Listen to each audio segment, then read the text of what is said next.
wanna take a life? Do you wanna cross that line? Because it's a long way back from hell. Now, what you've got here is a scrotum and nothing else. Vagina. My mind is a raging torrent, flooded with rivulets of thought, cascading into a waterfall of creative alternatives. God darn it, Mr. Lamar. You use your tongue prettier than a $20 whore.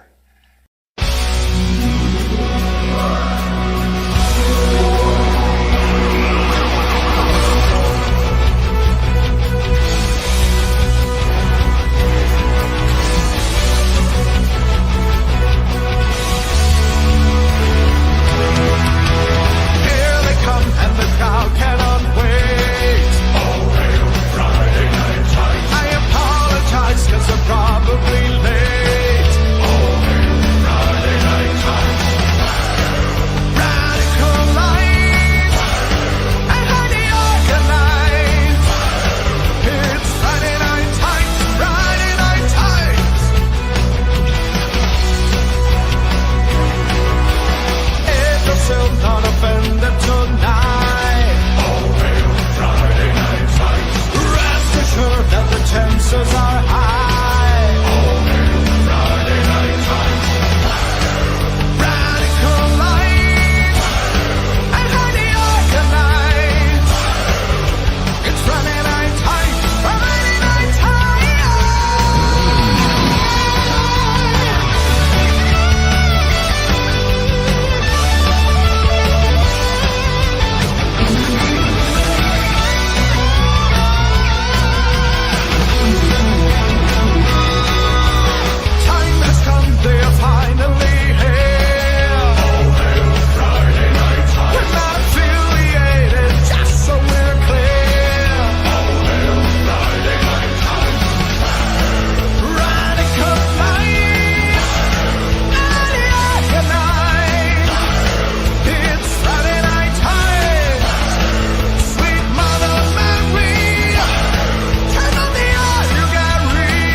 Yo! Oh! What is up? Woohoo! Welcome to a nooner. It's a nooner on the East Coast. So hail to my East Coast peeps getting some while you're listening to me, which is a little weird, but you know what? I'm not judging. I'm not judging. I'm alive. Yes. Well, I mean, come on. It's just a little drive to just a little 400-mile drive. That is, if you time it right, if you're going up north to the Dallas metro area, it could be a 4-hour drive. And if you don't time it right, it could be a 6-hour drive. So we timed it right on the way up and timed poorly on the way back. Yeah, there was a traffic jam on the toll road. There was an effing traffic jam on the toll road. You're like, I'm paying for this shit. Some bitch, as they say here. Some bitch. But we made it. It was tons of fun. I went and signed the book. I got to see all the books. So they're getting ready to go. I signed all I needed to sign, which was tons of fun, actually. Dude. I don't know how a lot of people do this, but I didn't mess up one signature. I was so worried I was going to do that. Now, my signature is pretty easy. It's pretty basic. So just in case you don't know. And honestly, I don't think we mentioned it in the book because it wasn't pertinent. But up until the age of about 40, nobody ever called me Gary. Is my audio low? Let me double check that, X-Ray Girl.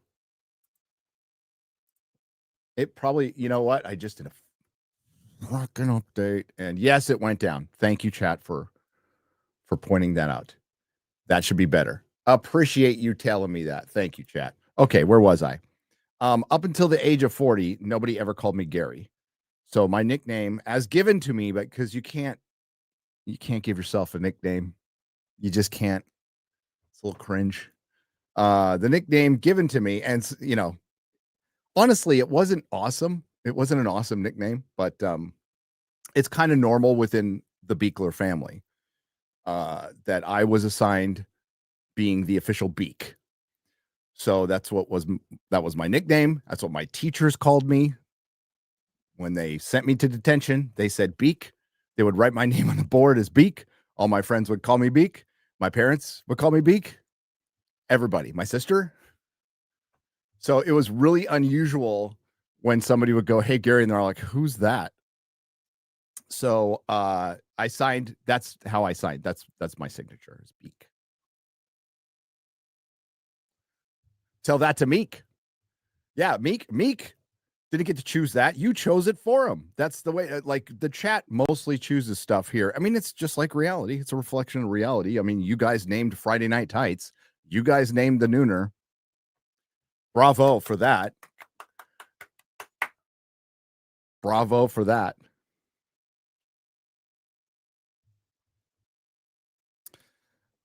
But yeah, that's how I signed the book. It was tons of fun. The warehouse is huge. It's effing huge. It is an impressive warehouse. It was the same size as the parts warehouse I used to work at. I don't know if you ever seen is Worldpac still around? You guys ever see those Worldpac trucks driving around, white Toyota trucks in California? I don't know if it's anywhere else. It says Worldpac on the side. I used to work for them, and that's exactly how big the parts warehouse was. Exactly how big. Really cool. Really cool. Hey, let's do a little business. Let's get this done, and we'll get in yipping and yapping. And me standing for Brie Larson. That's right. How the turntables for a character I've never heard of in a movie I will not watch.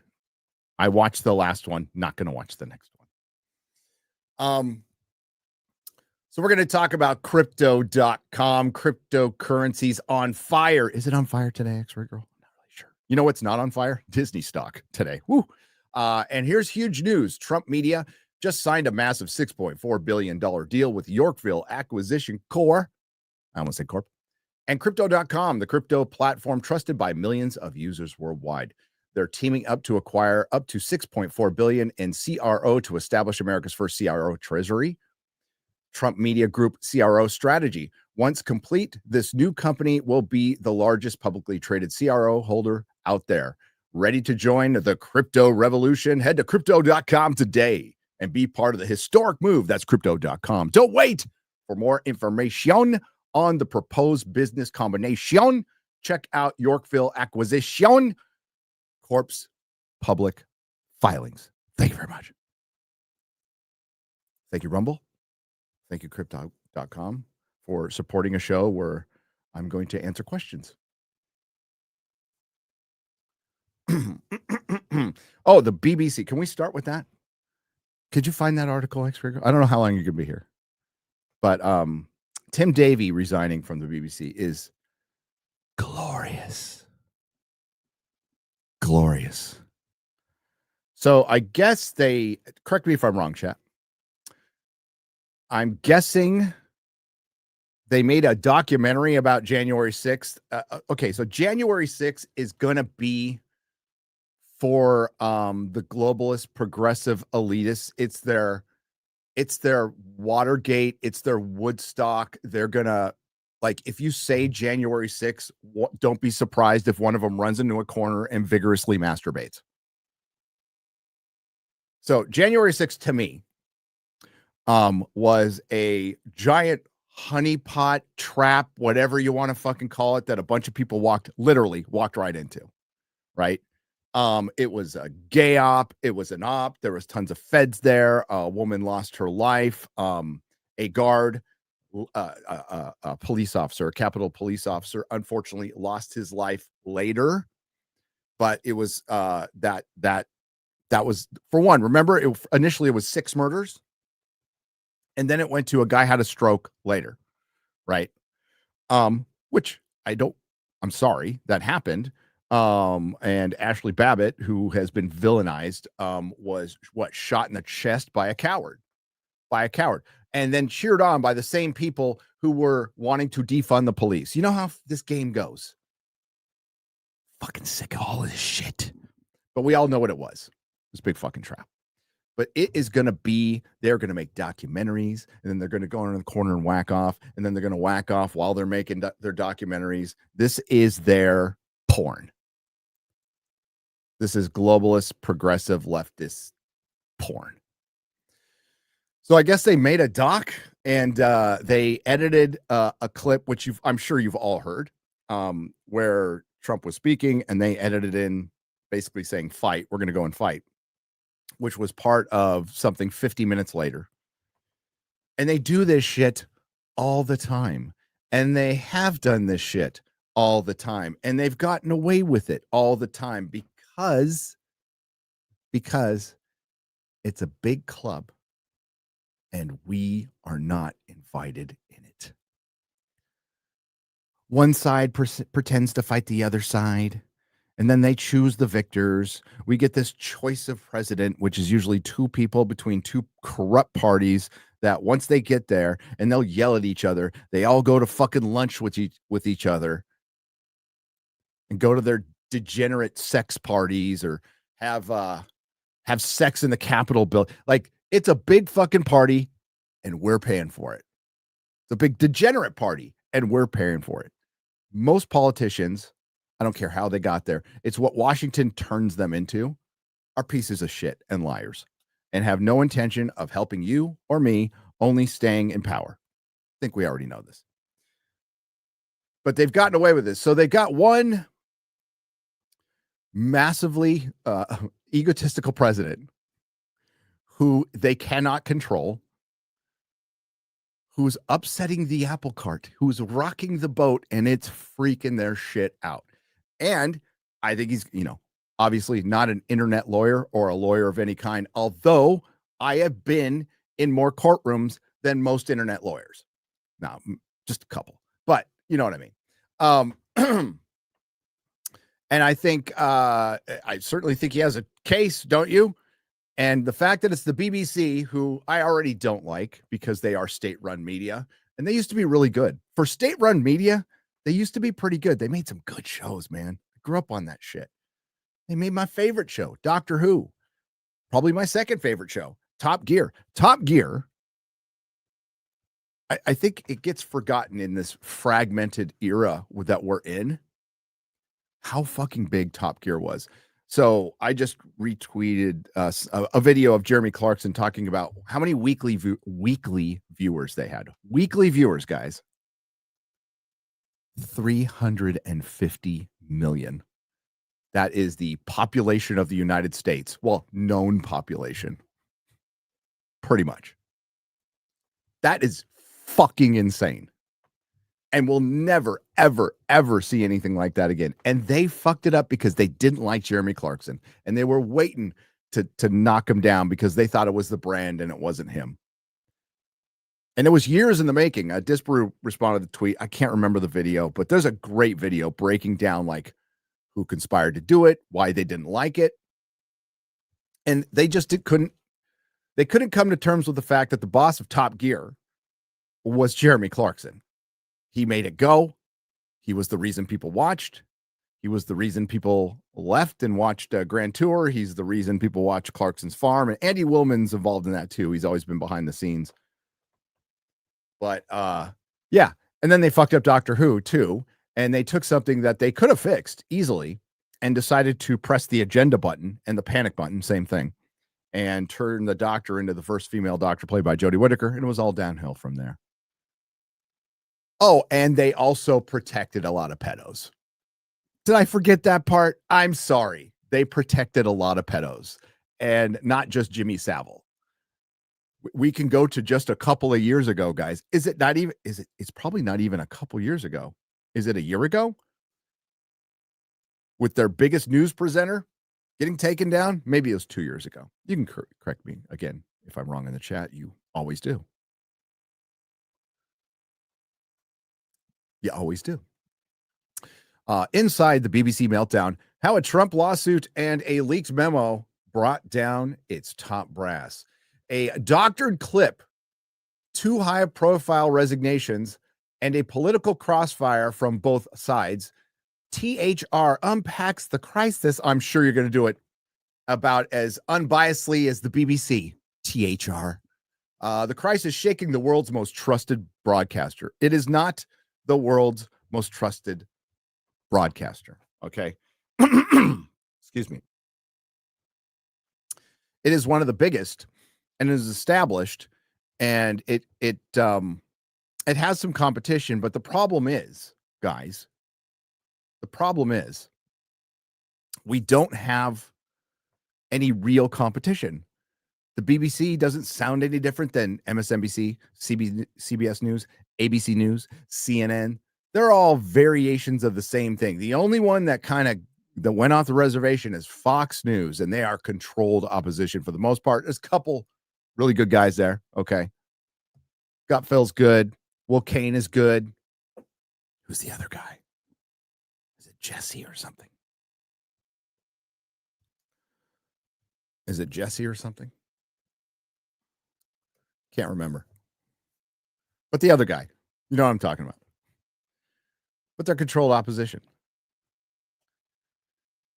Donald Trump is waiving a $1 billion lawsuit at the BBC after a leaked memo found that speech of his was doctored to make it appear as though he encouraged the Capitol riot at January 6, 2021, blah, blah, blah. So Tim Davie basically resigned. A controversy has led up to the implosion of the BBC. 2 of its senior executives have resigned, including top boss Tim Davie, with the fallout threatening to linger for weeks, if not months, especially if it goes to court. Scroll down to what's the lady's name who resigned? Because there was a clip of her. I'll just tell you about it. You're making me dizzy. Deborah, is it? Who are Tim Davie and Deborah Turness or Turness? Whatever. Okay, Deborah used to, guess what, guys? Deborah used to be the president of MSNBC. And then she went back to the BBC. So she gave, I heard it on the PBD podcast yesterday. She gave a little speech saying that, we thrive to be unbiased and we have great journalists, and I'm quitting because we're so unbiased. And then the reporter's like, you're quitting because you're biased. No, we're totally unbiased, and I'm totally quitting, and I have signed a severance package that doesn't allow me to say anything, so goodbye. And as talked about it on Real BBC, he said that internally, and I completely believe him, that the BBC feels like they're too right and they're not left enough.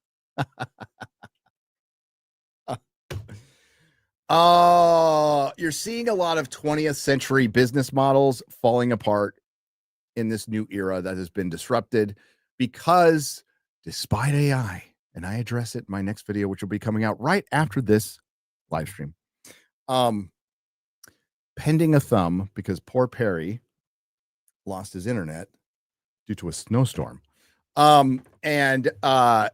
So yeah, if authenticity is the currency of the future, AI will make it more so. Will absolutely make it more so. It'll be harder to find. But yeah, you could take this down. I saw on Geeks and Gamers Daily, they talked about Vine coming back, and one of the stipulations is no AI contact. Now, that's great. I think that's actually really fucking smart. It makes yourself different, make you different. And my kids loved Vine. Holy shit. Problem is, how are you going to be able to tell in the future? Like, who knows? Who knows? Real quick. God, there was something else. Yeah, definitely Garrett, you're on the right track if you're listening. I'm going to be directing my video from here too. So yeah, if you could put, I think Sydney and then J-Law, and then maybe fucking Sling Blade Snow White somewhere in there with a Hollywood sign burning. That would be fucking awesome. Do your magic, guys. Name of the video is called Why Hollywood is Dying. And we're talking specifically about the region in Southern California. Be out later today. It was fun to make. I looked up lots of numbers. Didn't make all the video, but the numbers don't lie, and they spell disaster for you. Oh, red laser eyes? Hell yeah. Fucking arrow pointing down. We might go old school, Mike. It's up to the boys. It's up to the boys. Oh, man. Oh, man. So, hey, seeing the BBC getting fucking sued is great. So if things are getting you down a little bit, I'm sorry. Okay. If things are getting you down a little bit, just remember, Hollywood as a region is dying due to a lot of self-inflicted wounds. And for at least for a little while, we have a crazy, love him or hate him, egomaniac president who ain't going to put up with any fucking shit. And it's funny.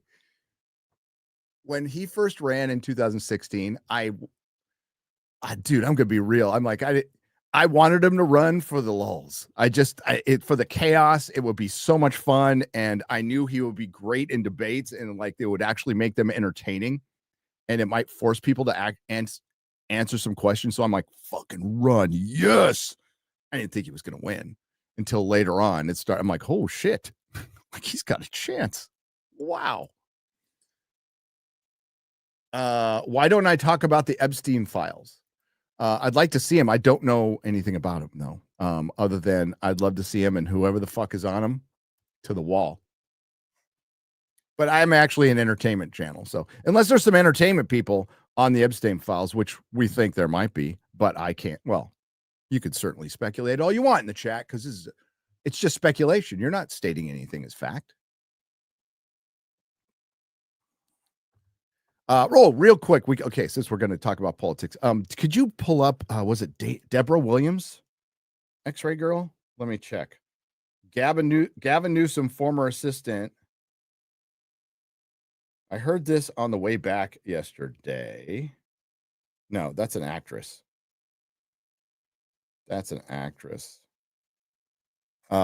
the name of that chick? Chat. Gavin Newsom assistant busted. That should get it right. Like the former aide. Yeah. Okay. Staff accused of Gavin Newsom's former chief of staff arrested on fraud. This is 17 hours ago from the Independent. It's from the Independent.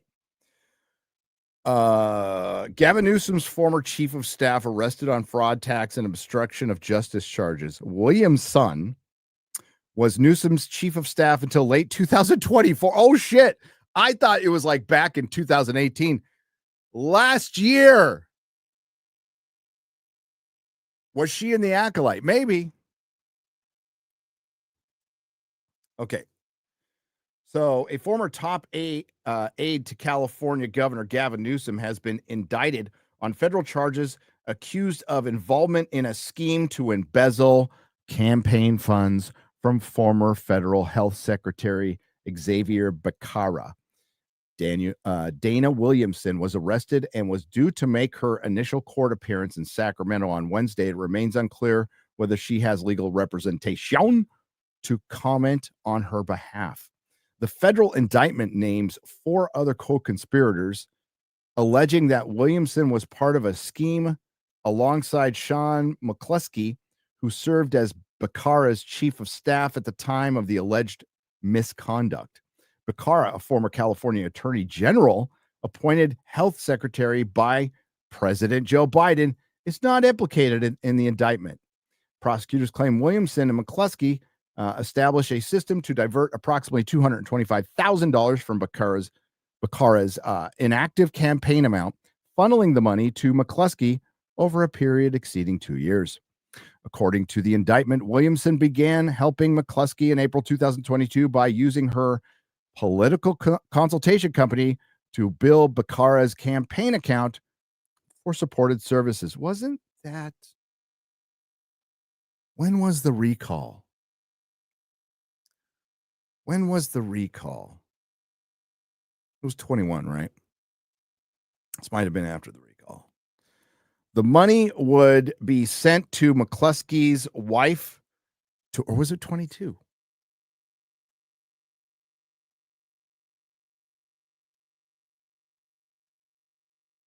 Was it 22? See, if the recall was in 22, that sus, as the kids say. The money then would be sent to McCluskey's wife for work supposedly done for Williamson. When Williamson prepared to join Newsom's staff office in late 2022, she arranged for co-conspirator number 2, that's in quotes, so it's somebody who's unnamed who's going to flip, an unnamed former public official, to take over the role in the scheme. Williamson was also charged with falsifying business contracts related to Paycheck Protection Program loans her business received during the COVID-19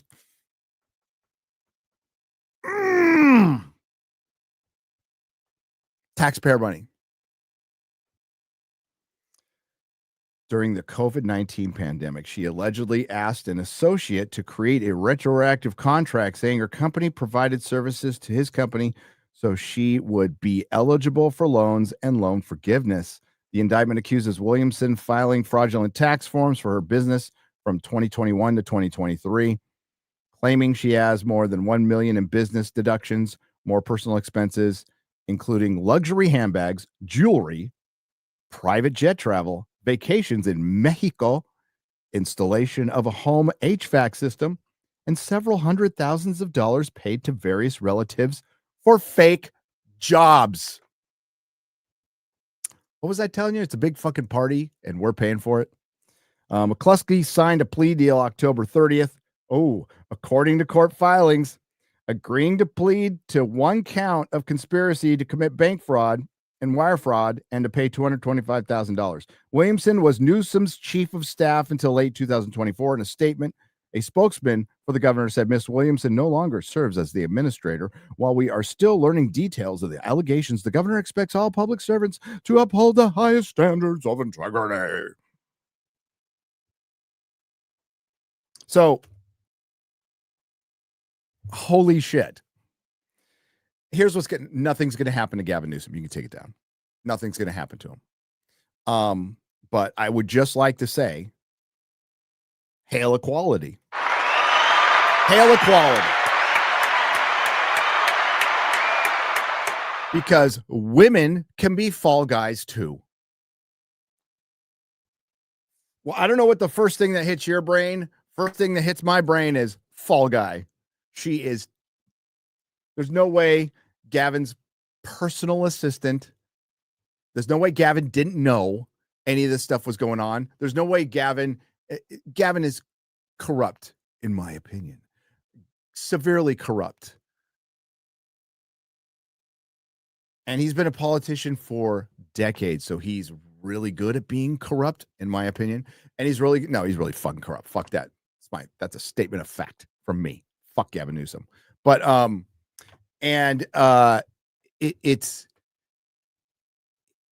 he is like, if you look up sleazy politician in this thing called the dictionary, is once a book that people read, you would see Gavin Newsom. Like, he is the epitome of a sleazy, he is the personification of politician. And the fact that, like, any party would think somebody like this is a good idea to run. It's like running a more evil Mitt Romney.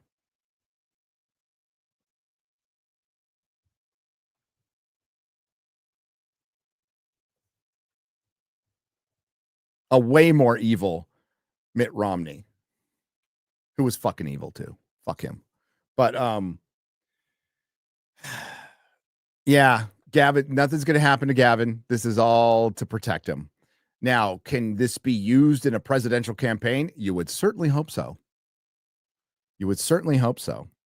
But I don't think it's going to matter. I think his side is so solidified. The people who vote for Daddy Gavin are so solidified that they're going to vote for him anyway because they're so indoctrinated in the state of California, which just redistricted again. Like it just doesn't have a chance. That's why I left. It's like I hate black pilling, and I hope California. I know California has a ton of Republicans and mostly good people, and I hope they can fight back someday.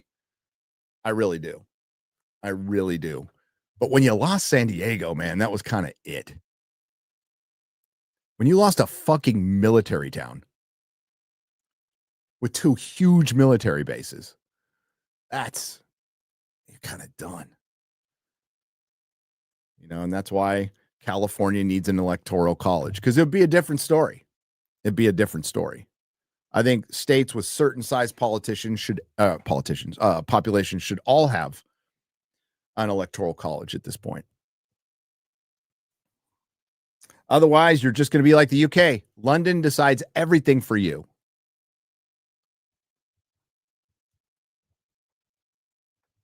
And now everything in California gets decided. You know, the shitty part is it doesn't even necessarily get decided by LA. The power in California is the Bay Area and Sacramento.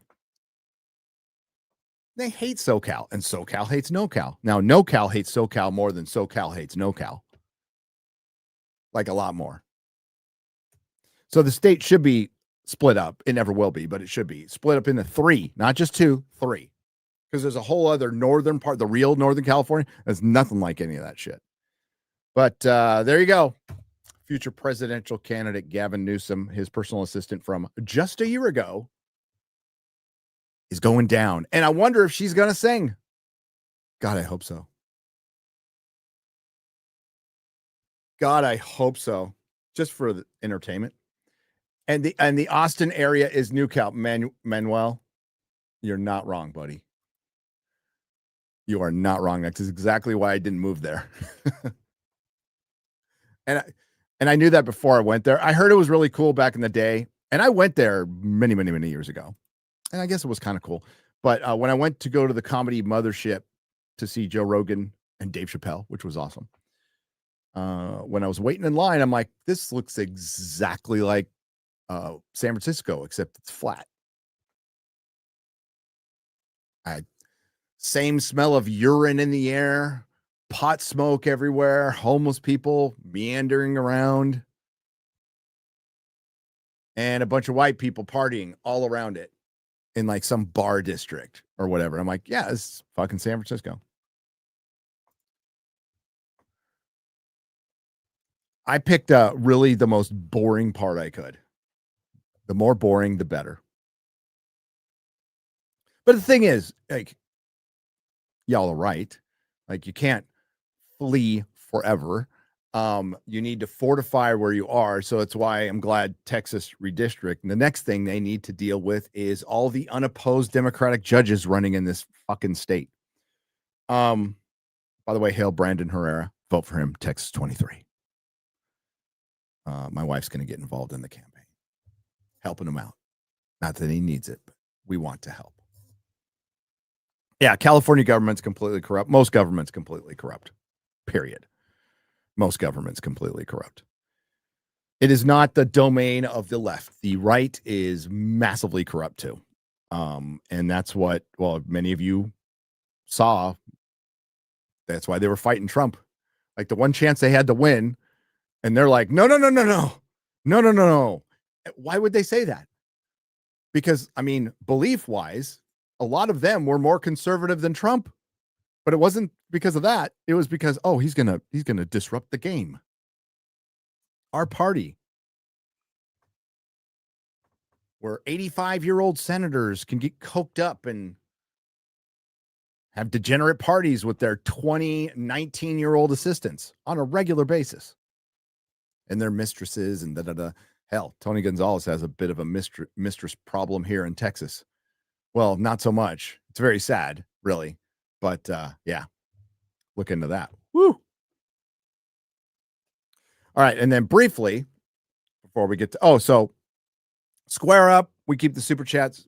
Thank you, by the way, for wanting to, but we keep them off so we can get to the super chats from Real BBC and FNT, and we just sit here and chit chat. That's basically what we do. We get to some topics. Too, and I think the final one is, you guys know I am a massive Nintendo fan. Like, I'm the number one gamer. I know all the systems. And the reason I don't make more gaming content is because I'm just too busy playing and winning. I don't have time to mess around with streaming. I am focused on the love of the game. The love of the game. And I play game and I just win. That's what I do. I hold the record for setting Roach on fire the most in Witcher 3. Nobody's ever fucking done that. I can't be sure on this one, X-Ray Girl, but I'm pretty sure I hold the record for longest time looking for a goat. And a door. And a door. That's right. Asmongold isn't looking for a goat for 2 hours. And Demion is not looking for a goat for 2 hours. Hypnotic is not looking for a goat for 2 hours. Who's some other gamers that I can mention? Vera Dark is not looking for a goat for 2 hours. I am. Because I'm thorough. I need to make sure every bit of that goat is found. Right? I'm not going to half-ass it. I'm going on a journey to thoroughly find that goat. That's right.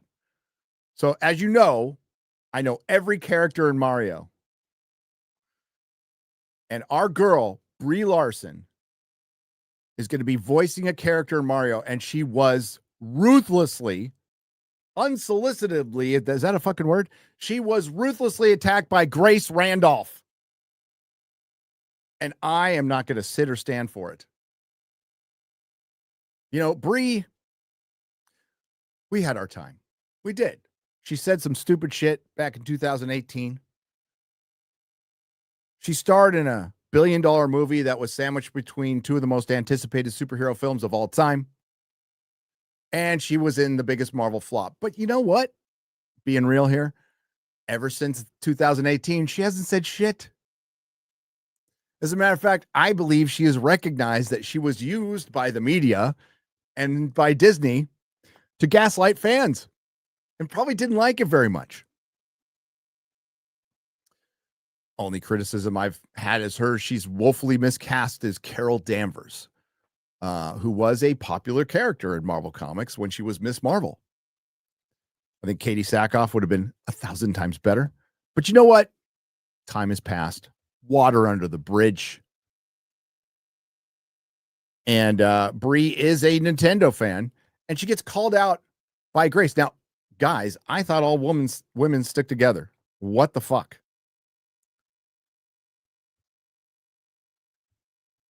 So Grace says, so if anyone can tank the new Super Mario movie, it's Brie Larson.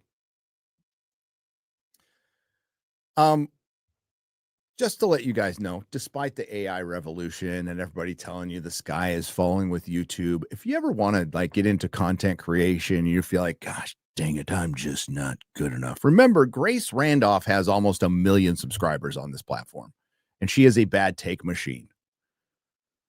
Bad take machine. So we defended, we defended Brie. I have no idea what this character is. I don't know if she's right. I don't know if she's right for the voice, and I don't care. I just don't care.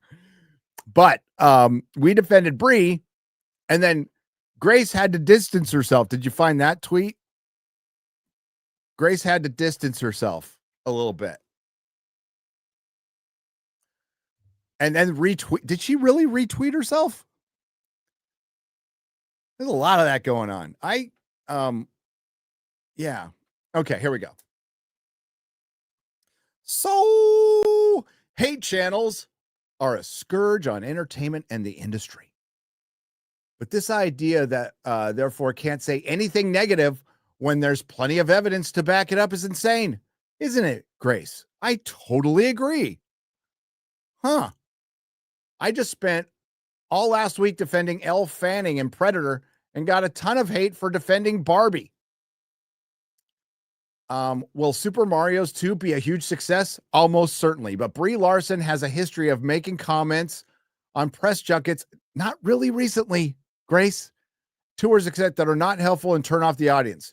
She also is a big part of reimagining the Marvels, a film which I have a good review, but that sequel ruined a $1 billion character. Ooh, man. You think you're being really clever here, aren't you, Grace? Almost absolutely, completely contradicting everything she just said in the second line with the first line. Grace did give the Marvels a positive review. I will argue for a long time, mentioned it in my video, that Brie wasn't particularly, the Brie problem was indicative of a larger problem that focused on her. She became the queen of, the face of, and that's the MCU. Something you, Grace, begrudgingly admitted was an absolute truth. And it's something Kevin Feige invented when I don't get into it too deep in the video, but there is a time,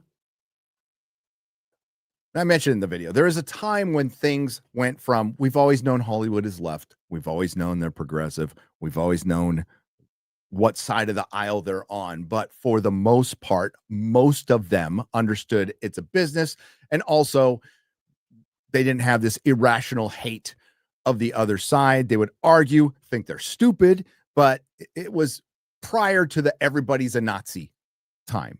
What changed that was 2016 and the election of Donald J. Trump, and coinciding with Me Too. Both of those things happening together caused a massive shift in Hollywood that was sowing the seeds of their destruction, where they had to no longer pretend to be entertainment. We're going to go full on propaganda. We're going to be a platform, and we're going to put our messages in absolutely everything. Now, this has been happening before, but they just turned the dial up.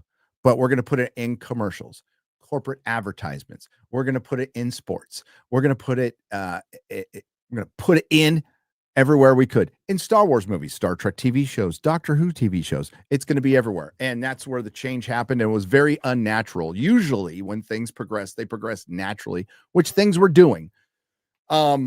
Agree with Matt Walsh that we probably peaked film and theaters wise in 2008. I think that's a really good argument. Pop culture overall, I think it's changing, but it's seen better days. It has. And it's largely because of what I just said. TDS, Me Too, with 1,000 other little paper cuts, right? Brie Larson becomes the face of the MCU. It's the face of the change. But then it evolves into many other things. And I would argue that the face of the MCU today is Simu Liu. Simu Liu has been far more damaging to Marvel than Brie ever was. Simu Liu can't shut the fuck up. Simu Liu thinks he's a movie star.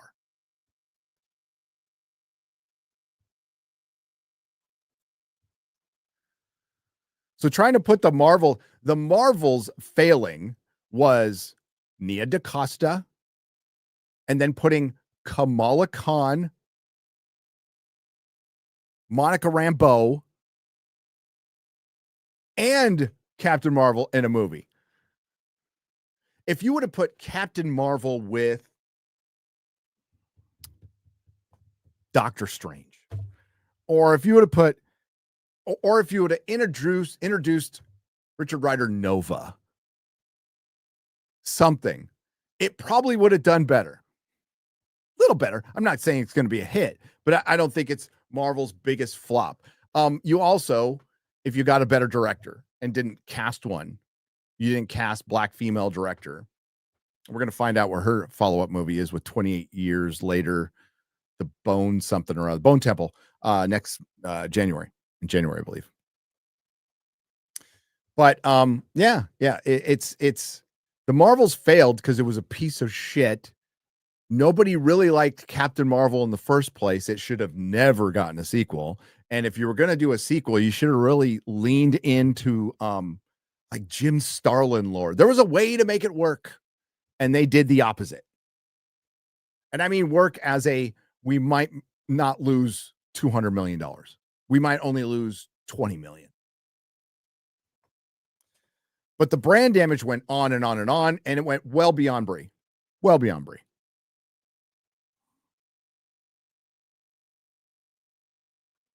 And as far as, hate channels, I mean, are there people out there who make videos and don't elaborate on like why this is happening? Sure.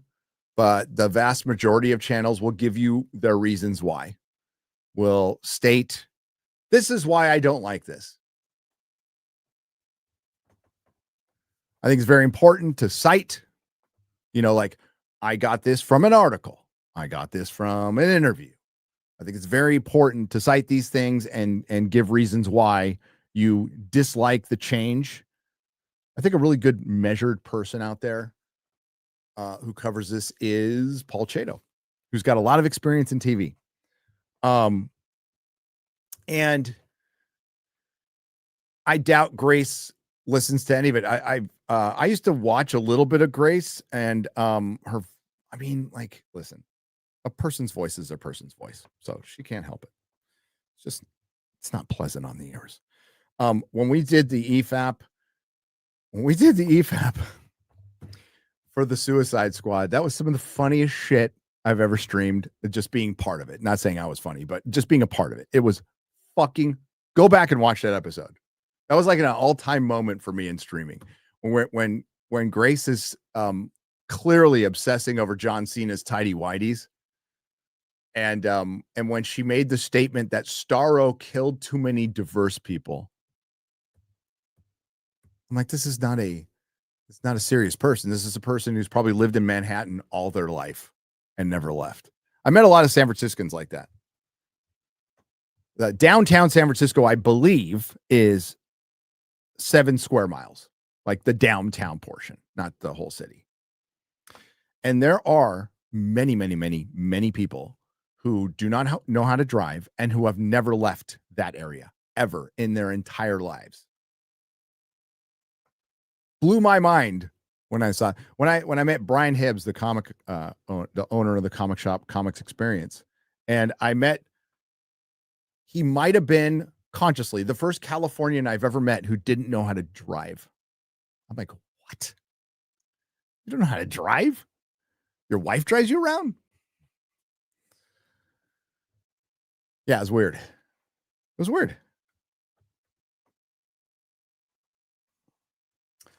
I just finished Gary's first EFAP appearance as well as the. Oh, you did? I can't even remember what it was. Thanks for watching. I'll be on Open Bar later today, by the way. I will be on Open Bar at 4 p.m. Central. They're going to talk about Running Man, and we're going to talk about other stuff. All right, we're going to get to but leave Brie alone.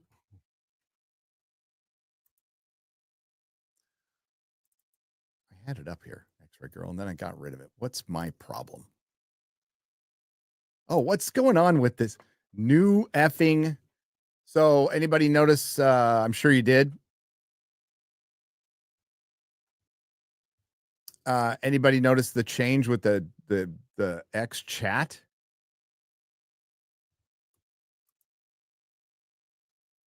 I don't know if I like it.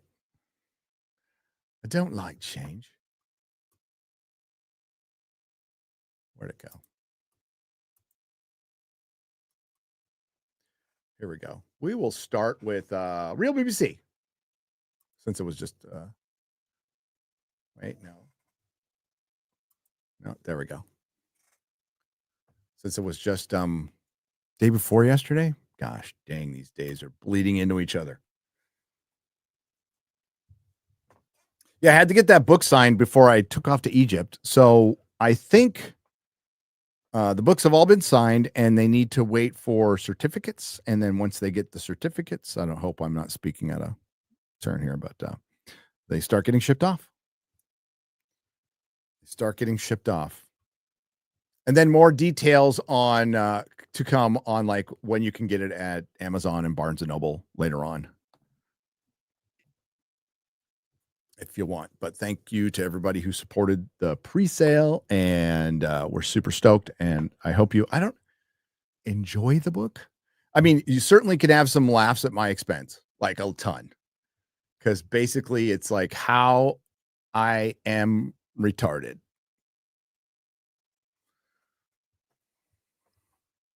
Lots of bad decisions.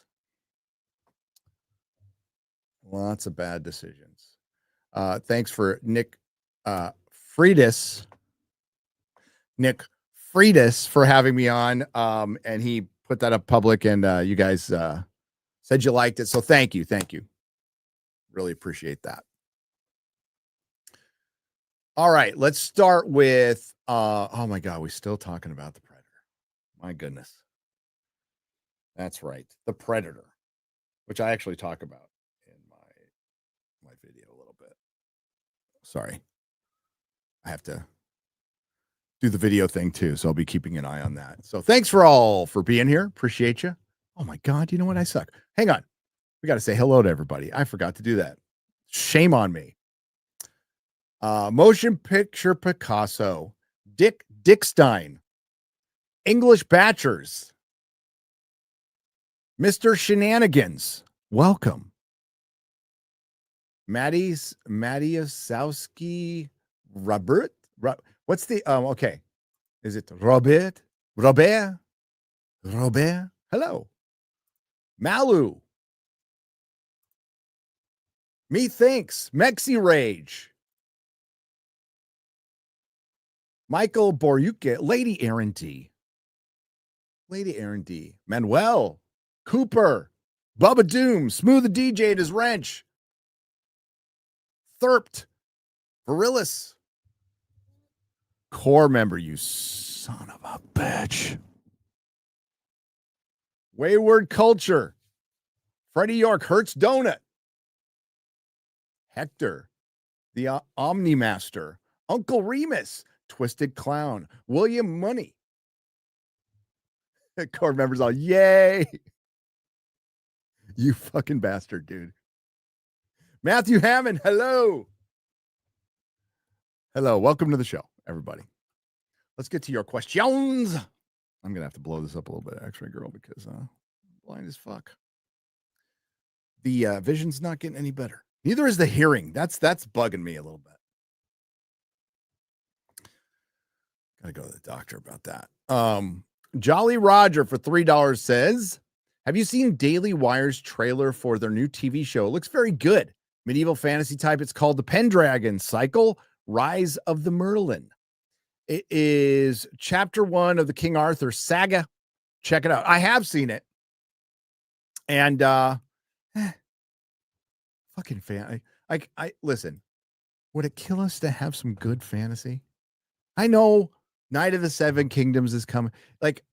Okay, as a fan of George R. R. Martin and A Song of Ice and Fire, cool. But there's like better out there, and like they keep fucking it up, and it's because of the problems I talked about before. You know, you could make something. Yes, you could make something out of the appendices of Lord of the Rings, or better yet, the Silmarillion, which fucking Amazon can certainly afford the rights to, and make something brilliant if you find the right person who knows their shit and is just willing to stay within the rules. My son harps on this a lot, that there needs to be like an established set of rules for adaptation, which I agree, by the way. But it is certainly possible to make something fucking amazing out of the Silmarillion, which most people haven't read, so they would have no idea like how insane it is.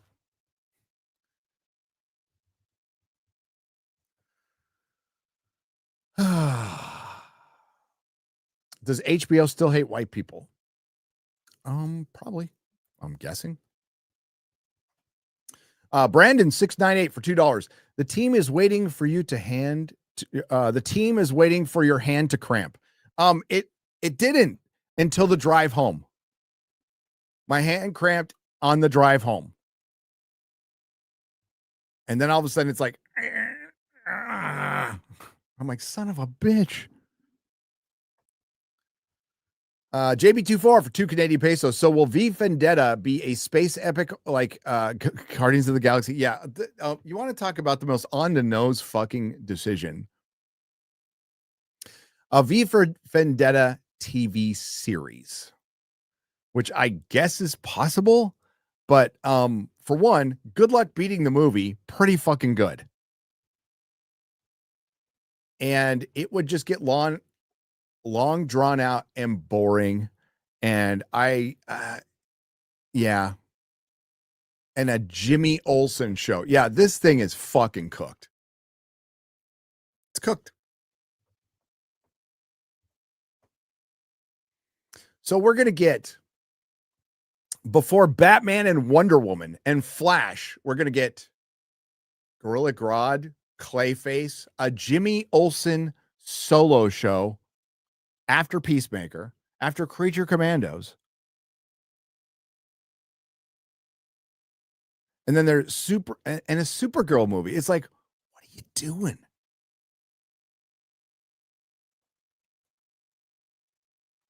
Yeah. I thought people were joking with the Jimmy Olsen solo show. I'm like, oh shit. This thing really is done. Kiss it goodbye.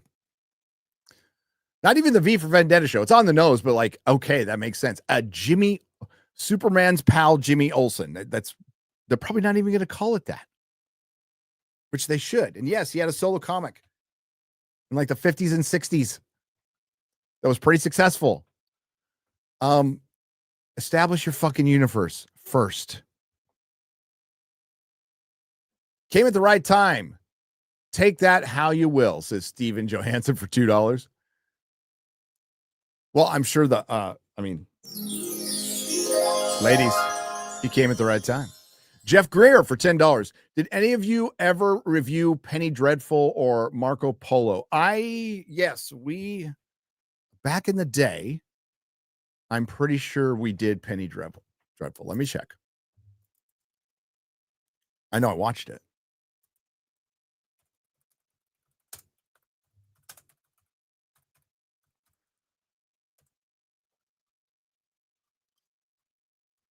Lost the time. I'm certain I talked about it in like live streams when it was coming out. It was, oh God, it was a kind of a Jekyll and Hyde series. There was some stuff that was really fucking good, and then there was some stuff that was cringe, all mixed in the especially the first season's better than the second season, but they did some cringe shit. There was some really fucking awesome stuff too. Great acting. Isn't it John Logan who did that? The dialogue in it was fucking insanely good. Ava Green was brilliant in it. But it had some cringe stuff too. And it got canceled. And it's like a show like that would have got canceled today. There was also some super gay stuff in it. So X-Ray Girl did time in a Super Vax facility, Gunner, for 20, not that I know of. James Moore for $5 says Dispatch is the superhero, one that Drinker just did a review on his gaming channel made by ex-Telltale staff. I enjoy it. Oh, that's cool. I love Telltale games for obvious reasons. They don't require a ton of skill. So I love them. I love the Game of Thrones one. I loved it. Liam had a hilarious cameo in The Dairy Girls. What's The Dairy Girls? Oh, okay. Let me check. Dairy. Liam Neeson has. Okay. He had a. I didn't know he had a cameo in that. There you go, Liam Neeson. Ministry of Wrong Thing for $4.99. Imagine watching Corn on a Screen X theater. A hole opens up in front of you, and an ex Ubisoft employee's head pops. So he's talking about porn. And Screen X is that wraparound theater, which honestly, I think that's kind of the most innovative thing I've seen in a while. I just don't think it's cost effective. You certainly, as theaters, need to do something different than the home theater. But somebody could, well, real rich motherfuckers probably already have Screen X at their homes, like fucking Shaq or whatever. Why did I think Shaq? Just a rich basketball player. They probably have Screen X at their home already. But like it's a lot cheaper to get projectors now and big screens. So and really good sound systems. So you have to make something, as you guys know, like completely unique, something you can only get there. But that means your seats are vibrating and the screen's wrapping around, and those things cost a fucking fortune. Those D-box seats, they used to sell them to customers, to regular folk, not just theaters. $5,000-$6,000 a piece. $5,000-$6,000 a piece. Those things aren't cheap, and then you got to repair them, and I don't know. So it just doesn't. I don't know how you fix it by making shit more expensive. A Hollywood used to be the working man's leisure time, right? Working man's hobby. I don't know what's hobby, but leisure time. Not when you're charging. You're going to have to charge $50 a ticket. Corey Wilson for $5. Haven't seen it and not going to. There's only 2 Predator movies. The whole concept is dumb. We didn't need to know more about the Predator species. And what they don't understand is it really just takes away from the mystique.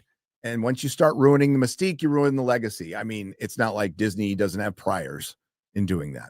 Marty for $4.99. We're slowly getting back to the belief for majority of history where actors are looked at as dregs of society. The Roman point of view is probably not wrong. AC 75 for 50 Norwegian krona. Looking at my girl, Sydney Sweeney. She's mine. Okay. Always makes me feel good. She's like a hot cup of hot chocolate on a cold winter's day, and I love milk. There you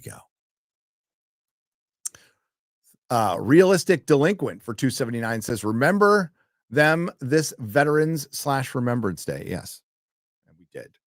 Happy Veterans Day from 2 days ago. Hi, Gary. Where can I buy your book? Says William McLaughlin for $2. Nowhere right now, but once these get shipped out, we'll let you know. Like once we got to kind of make sure everybody gets their books first before we release it on, but Amazon eventually, and Barnes and Noble, and any other bookseller that does online or stocks it. Chuck for $4.99. What I don't understand is how people rank the West from how they rank the rest of the Predator movies better than the second movie. Mileage may vary on that one. It really, it's hard to say. I don't like the Predator. Shane Black's one is, I think everybody agrees that's the worst, and Requiem. And I would say Badlands is certainly probably better than those. Well, I haven't seen the Predator. Requiem I've seen, and Badlands is better than Requiem. Is Badlands better than AVP? No, it's not. And I'm not saying AVP is a masterpiece, because it's not. It's not. Oh God, no.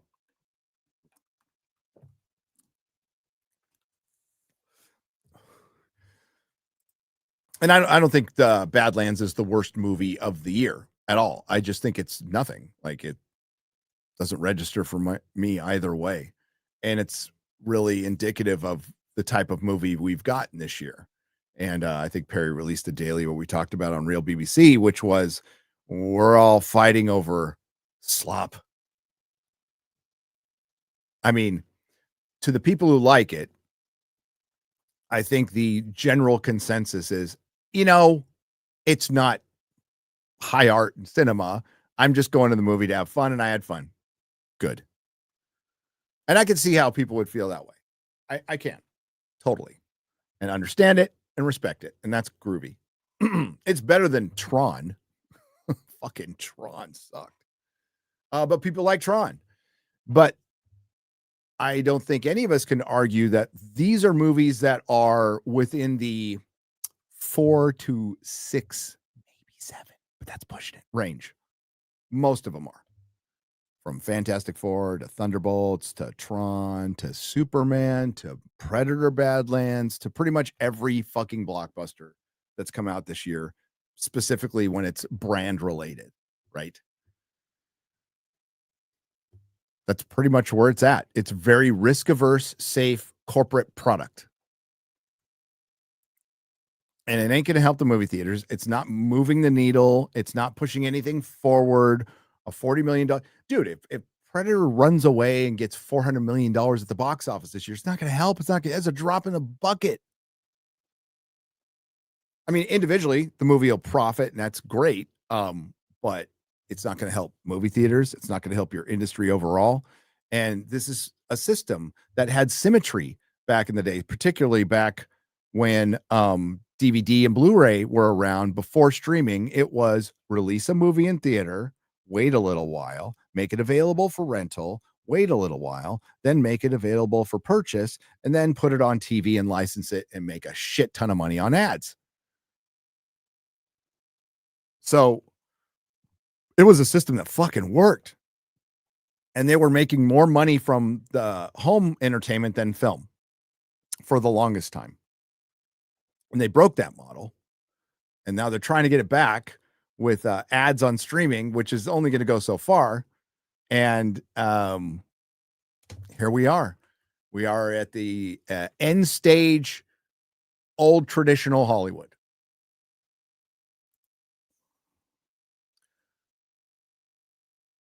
Movies with a person's name are bad, huh? Rocky. Oh, there's always an exception, AC75, but and there's Jerry Maguire. But I could also name you 10 movies with just people's names that just weren't successful because it's just not. It's very boring. It's a very boring take. What evidence do I have? Oh, I don't know. The last 5 fucking Star Wars shows. Except, people go Andor. Part of the reason nobody watched it. Maybe if you had a better title like The Rise of the Empire, just fucking something. Marty for $4.99. Disney knows no one wants this. They're probably freaking out while activists are the end of Scarface gunning down IPs before taking a shot in the back. That's what's happening.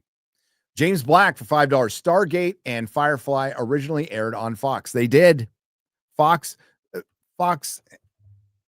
loss of Fox is huge. The loss of FX is huge. Think of the FX shows we lost. And it's starting to be felt now.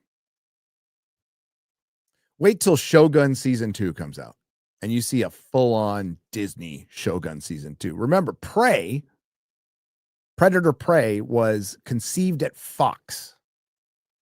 So that was a leftover Fox thing. Why is Disney still doing this? They're well beyond knowing no one wants this agenda-driven crap. The execs hire people they're too afraid to fire. Yeah, I think one of the things with Predator is Badlands, if you're talking about Badlands, is it's not particularly woke. It's very feminist though, very much so, and to deny it is insane. Look at every position in power. Look at where the through lines are. Look at who gets most dialogue. We have one male protagonist guided by, in some cases, to varying degrees, 2 to 3 women. Does that sound familiar? Does that formula sound familiar? It should, because it happened in Black Panther. It happened in Moon Knight. It happened in Shang-Chi. It happens all the time. It happened in Doctor Strange Mom. You have 1 to 2 women guiding male character to fight, usually a woman.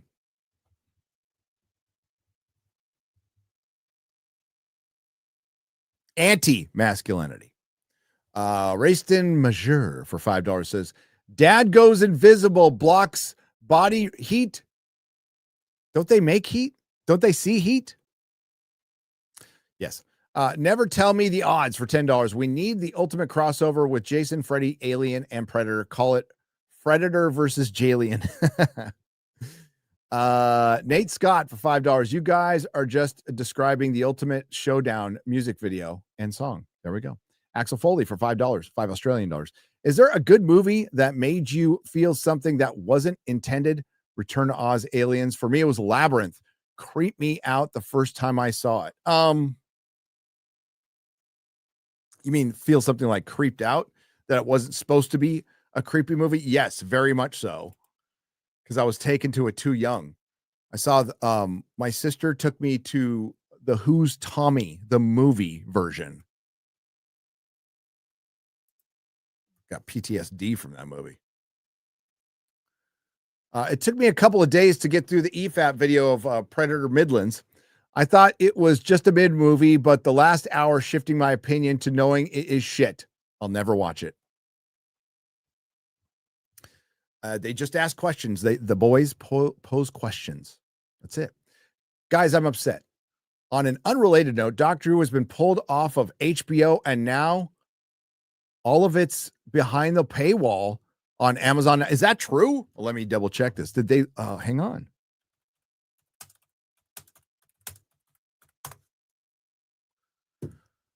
Doctor Who. Oh, it left a long time ago. Well, wait a minute, though. I was watching it on. No, was I? Maybe not. Doctor Who is leaving HBO Max in the US on July 31st, 2025. Wow. How significant is that? It's been gone for 3 months, and I just heard about it now. I could have sworn I watched. Maybe I did. Maybe that was longer than 3 months ago. Along with its spinoff Torchwood, while episodes and specials have been on Disney Plus, the back seasons 1 through 13 were on HBO Max, have now yet found a new exclusive home, leaving fans without a single streaming platform to watch the entire modern series.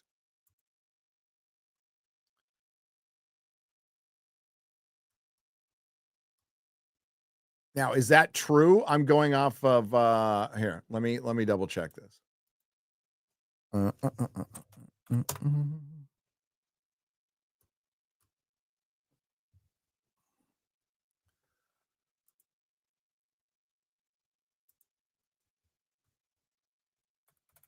Doctor Who is gone. Wow. And they don't have a home. Well, if you guys had any doubt that Doctor Who was fucking dead. Now, I have physical media. This is the importance of physical media, folks. There are Blu-rays out there. There are seasons out there that are available. Hopefully you can find the price is just going to go up on them now that you can't see them on streaming. But people used to fight for the rights of Doctor Who. People used to fight for the rights for it, and now nobody wants it. It's fucking dead. Well, the problem is, if you get the Doctor Who package, you have to get the shitty stuff now, and people probably don't want it. Pluto has series 1. Pluto will probably have all of them eventually with commercials, right? But as far as I'm talking about licensing and desire. So Doctor Who made a lot of its money, if not most of its money, if not all of its money on licensing. And licensing 100% relies on desire. Desire comes from popularity. Nobody wanted to pay for it anymore. Like Disney had the opportunity to get the Doctor Who back catalog, and they didn't do it. Wow. Well, there you go. R.I.P. Doctor Who. Project Hail Mary trailer. Only chapter one book scenes or less. Oh, for the trailer? Yeah, I agree. I think you should keep that thing a total mystery. It's too bad they didn't already. Road hypnosis for $5 says Bill Paxton, the only actor to get killed by a predator and an alien, and both in sequels. This is true. Alex Belfort for $4.99. Only one Punisher rode a Harley in the sewers and had ninjas with Uzis going down slides. Dolph for the win. Hell yeah. I don't know if you saw it or not. Zachary Levi was on the Tim Pool recently discussing AI and how it will be implemented and its effects on the industry. I think you'd be interested in watching it. I will watch it. Ministry of Wrong Thing. Thank you for the $9.99. AC75 for 50 Norwegian krona. The studio forced the director to add the spaceship drop scene at the start of Predator in case all the retards didn't get it. Lowest common denominator. You can't forget that. Lazarus for 5 Canadian pesos. Yeah. Low budgets and experimentation make great cinema, like Shelby Oaks, peak cinema. One of my favorite action movies is Dread. Carl Urban was awesome, and it flopped financially. It did. The marketing was practically non-existent. It was terrible, Notram, for 500 Martian pesos. I didn't know the movie existed until like 2017. You were not wrong. I remember when it came out and we're just like, how is this not doing better? And people were saying like comic book fatigue back then, but it was largely just horribly marketed. And now it's a cult classic. Axel Foley for $2 Australian. They don't like it when you adjust for inflation. They don't. Rated M for $4.99.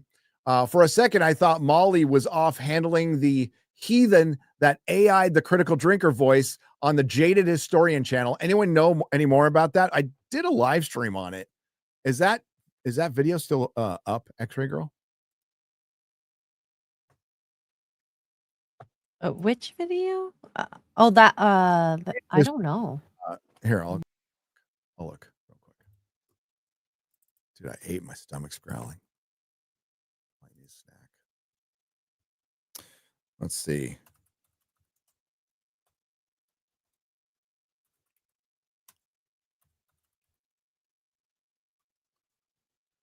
Yeah. Oh.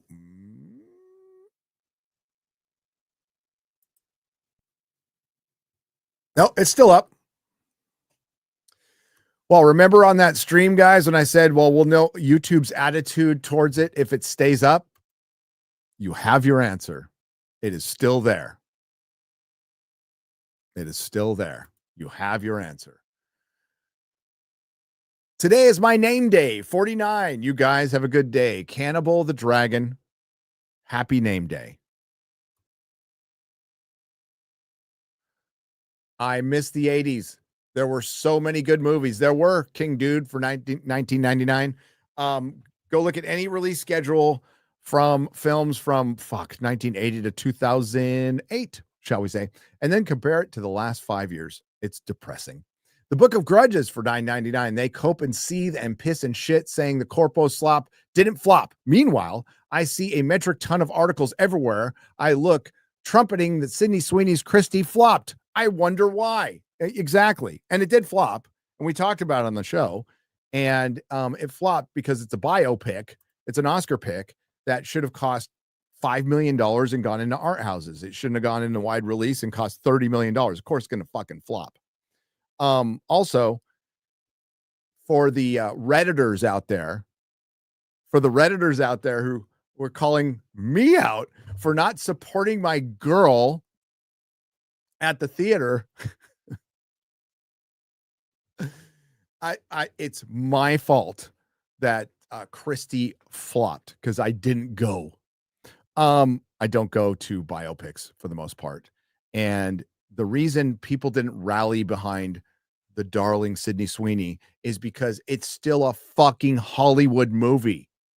They should be thanking Christ every fucking day that they have a movie star that people would be willing to possibly pay attention to, but any amount of attention she gets, the rest of the industry shits all over her. They don't know how to win. They're burning themselves down. At this point, you get what you deserve.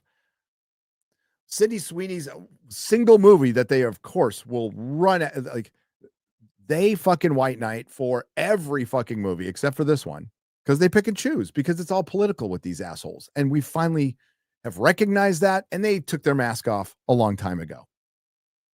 It's Hollywood brand damage. Has nothing to do with Sydney Sweeney.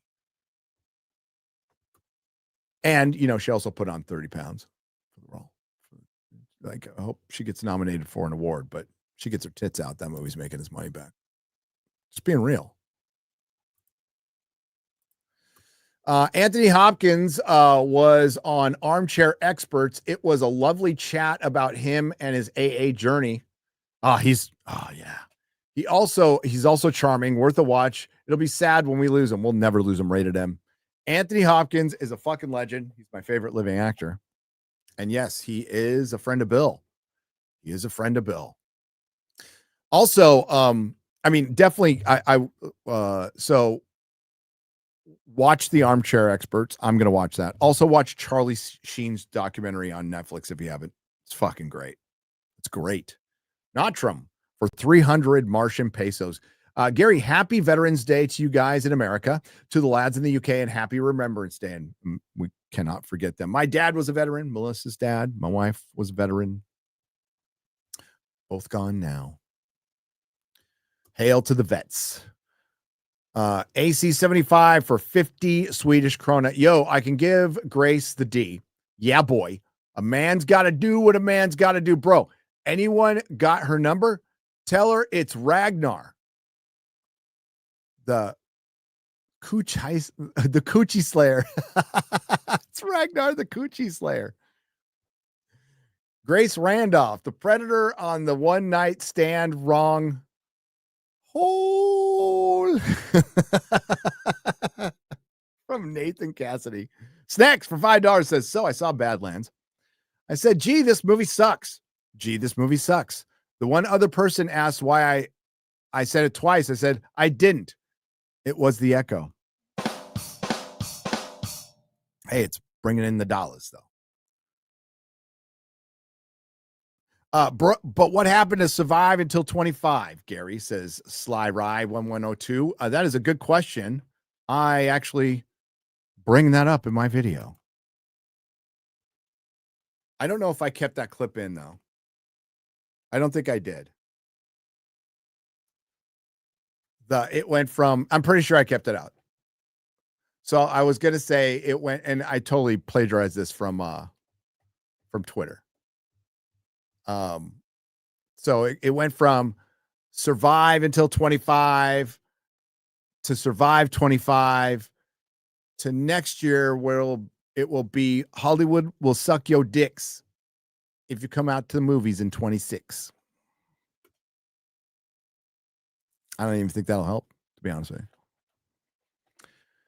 Names don't matter for $5. If we are talking about upcoming Star Wars theatrical releases, I agree with Ryan. We're on FNT now. If we are talking about the all in production Star Wars projects, then the Sam Witwer-led animated mall TV show is slated for next year is more promising to me by a wide margin. Well, that names don't matter. That in of itself is your problem with Star Wars. Is the most promising thing is an animated show going back to a prequel character who by all means should be dead. Now, I don't know what era they go into. I don't care. But now you're not even preaching to the choir anymore. You're just trying to stop the bleeding. Star Wars needs something. Star Wars is a cinematic franchise. It is not there to be made into little cartoons. Those cartoons should be there as long as there are a couple of movies going on all cylinders, or at least a TV series. Now, the prominence of film in theaters, again, it's in my video. You'll understand why. You'll understand why. It's not looking.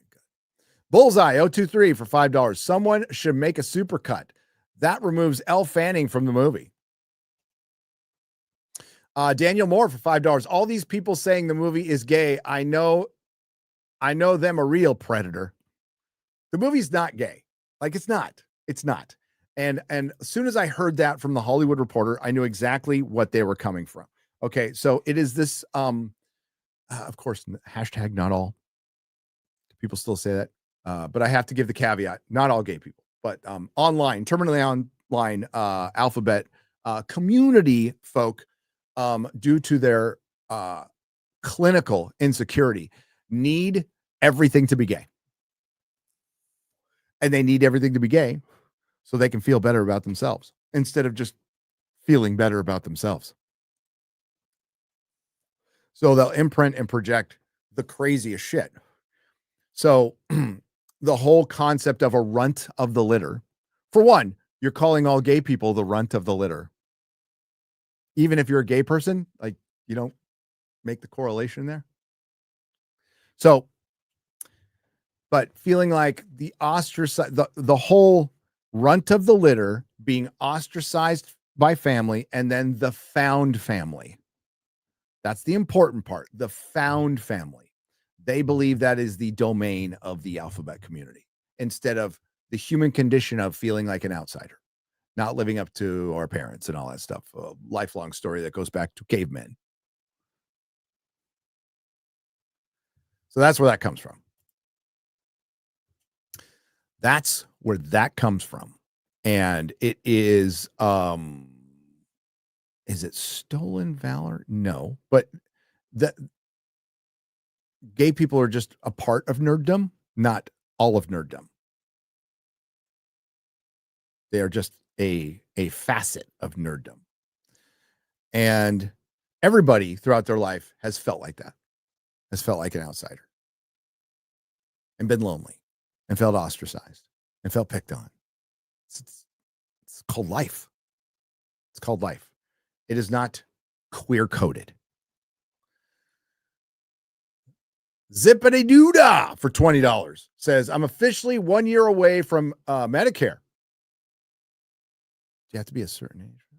How old do you have to be for Medicare? Taking today off so I can watch you from the start for a change. Oh, that's nice. Thanks for years of entertainment and getting me through some dark times. Hope to meet you nerds one of these days and totally geek out. Let's do it. Can't wait. Zippity Doodah, congratulations on Medicare. Hang on. Age of... I'm curious. Oh, so you were 65. There you go. 65. Ryan keeps a painting of Jeremy in his basement through which he stores all of his usual rage to keep his youth. This explains Jeremy being increasingly unhinged as of late. Also, Daniel Moore. Daniel Moore. Did I say, I probably said like, did I say Demi Moore? I probably did, Daniel. I'm sorry.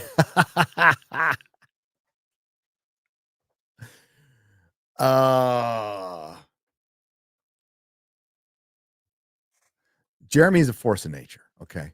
Matthew Hammond for $2 is vocal fry with upspake, the male gay lisp of educated childless harpies. I would say yes. Matthew Hammond, thank you for the $2 and stuff. Vocal fry. Trailer Swift. That is a band name. There's got to be a band name. There's got to be a band name of Southern rock band that covers Taylor Swift songs called Trailer Swift. That has come on. That's already happened. Hang on, I'm going to look it up.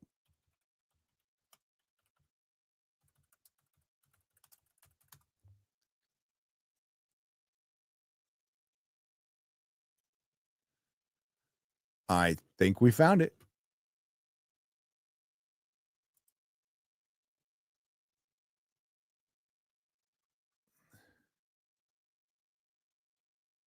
I don't know if they lean into it's a girl lead singer. It's got to be a guy lead singer. It's got to be a guy lead singer, but it looks like yes. It looks like there's a couple out there. Great idea, by the way. Fantastic idea. But it needs to be a dude. You cannot have a girl singing. That takes away from, the juxtaposition. Has anybody watched Robin Hood yet on MGM? The first 2 episodes are up and it's really good. No, I'm going to watch it hopefully on the plane. So far, Sean Bean is in it. So expecting him to die soon, obviously. Thank you, Trailer Swift. Speed of Walking for $10. I almost said Speedo Walking. Is Disparu going to leave his hobbit hole and come to Japan for the meetup? Who knows? Daniel Moore says Gay Beekler. Getting mad at me for saying Demi Moore. And I deserve every bit of it. Jesus Davila has gifted 1 Nerdrotic membership and WG has gifted 5. Thank you both. I, Lucifer, for $19.99 for $2 Australian. Thanks, Killing Gobble Gobble Mofo. Okay, thank you. Steve Watson for 20 British pounds, proper money. I hope you are putting that abomination of a book in the bin or using the pages in the loo. That thing is an insult to books. The lovers of books and the lovers of A Song of Ice and Fire. Is George possessed by Balar now? He is. And Steve, so we showed off late in the show. It's a big controversy in the shrinking A Song of Ice and Fire fandom that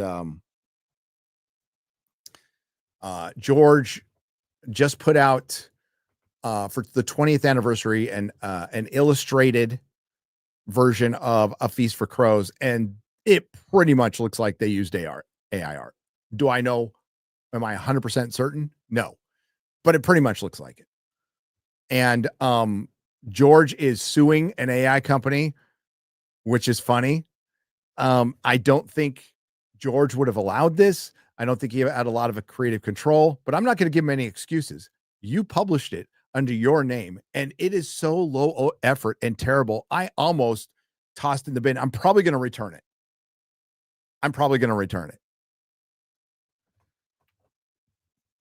I don't even want it on my bookshelf, and not because necessarily, if it's good AI art, fine. It's inaccurate AI art. It's like nothing about it is accurate. Nothing about it is good.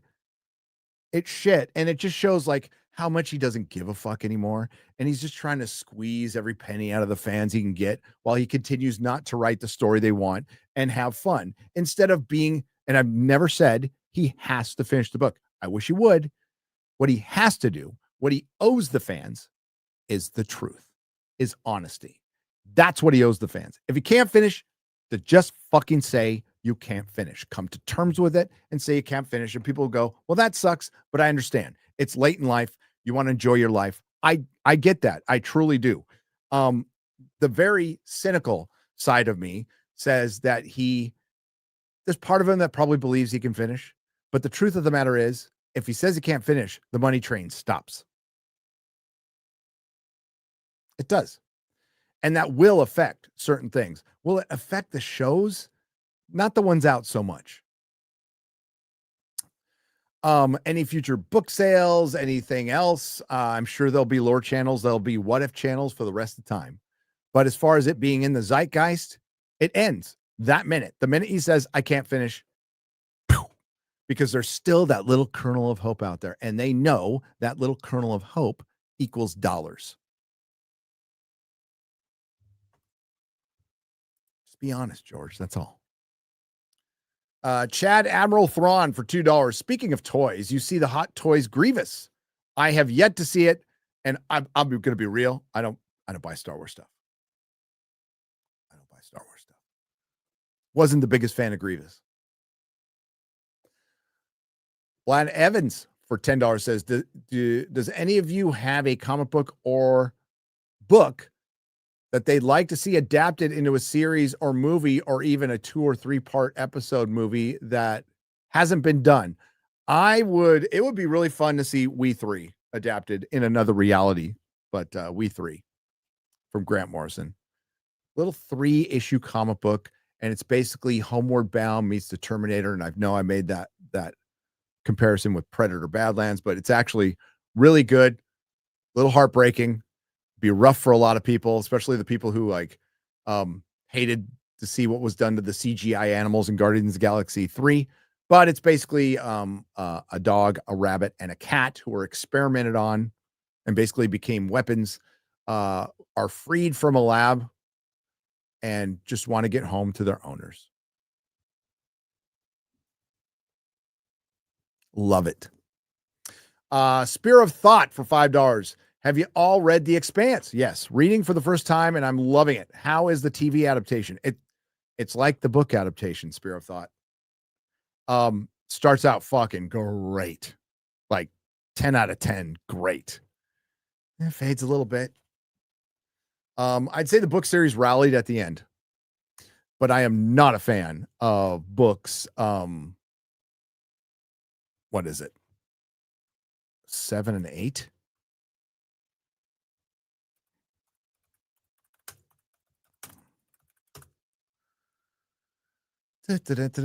Where are the ones I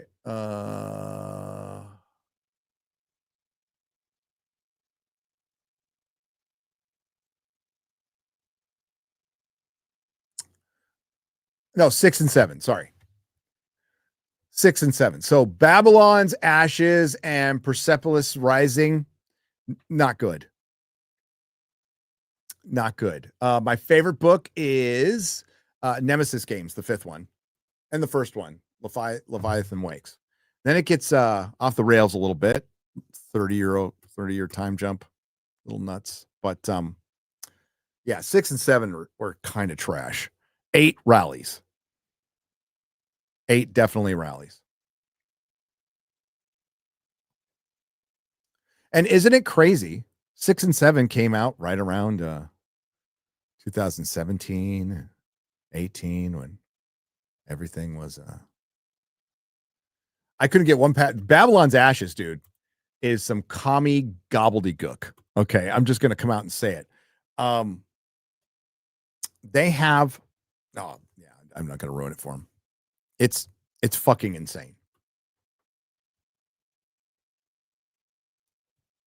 It's got the worst character in it. Absolute worst character in the story. And god damn, these guys are good writers too. It's such a waste that 2016 was the beginning of the end for this stage of pop culture, and it was affected by it. Everything was across the board. I'm doing a video on Hollywood. I could do the same one on publishing, on comics, and to varying degrees, music.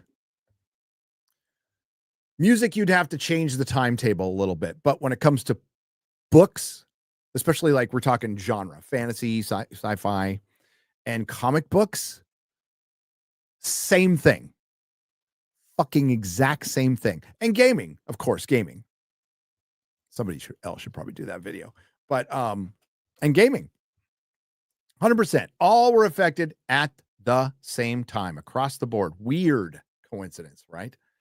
Broken Ovaltine window for $20. Was a good nerd talk. Excellent. Wolfgang Prime, aka Wolfgang Jobs, for $2 says, can we finally recast Kathleen Kennedy? I would hope so, but it's not going to make any difference. Whoever they get could arguably be worse. It all comes along with Bob Iger stepping down, I believe, next year. Carlos A for $20. Ryan, with the advent of breathing through your brown eye, would you consider resuscitating Cindy Sweetie?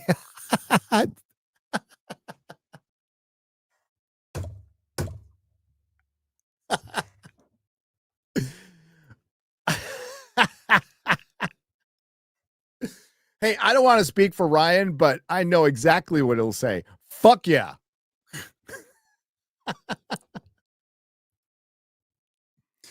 Disney is failing. They I didn't get to catch all of Valiant's because I was asleep. Valiant Renegades stream. But I did see that the stock went down. And they just had a quarterly report. So that's never good. That's never good. Creeped up to over 107. But if you have a quarterly report and this is your day,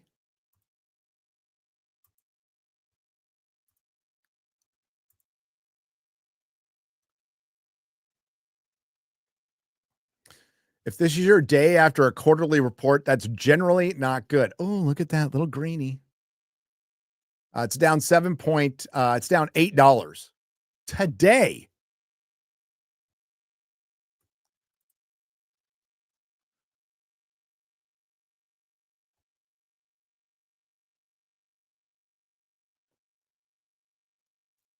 Or maybe more. I don't. It's always been at like okay, so previous close was 116. It's always been hovering since the big blast they got at streaming, which I can't remember. I think it brought it up to 200, but don't give me here. I can go look. Hang on. Let's go 5 year. Yes. So it was 200 in March 12th, 2021. So streaming was at an all-time high. Bob Chapek was the CEO.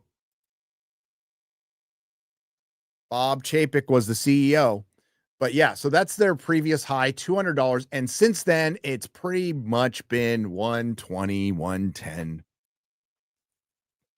Pretty stagnant. By comparison, Netflix stock is, I'll just tell you, I won't show you, is $1,152 a share.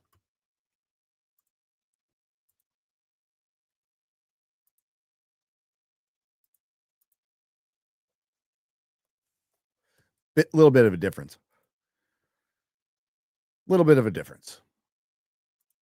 Yeah, but go check out Valiant Stream. They broke down all the numbers because I am not a financial analyst. Albert, not a retro for 5 Canadian pesos. Going to cross my fingers and try again, Chrissy.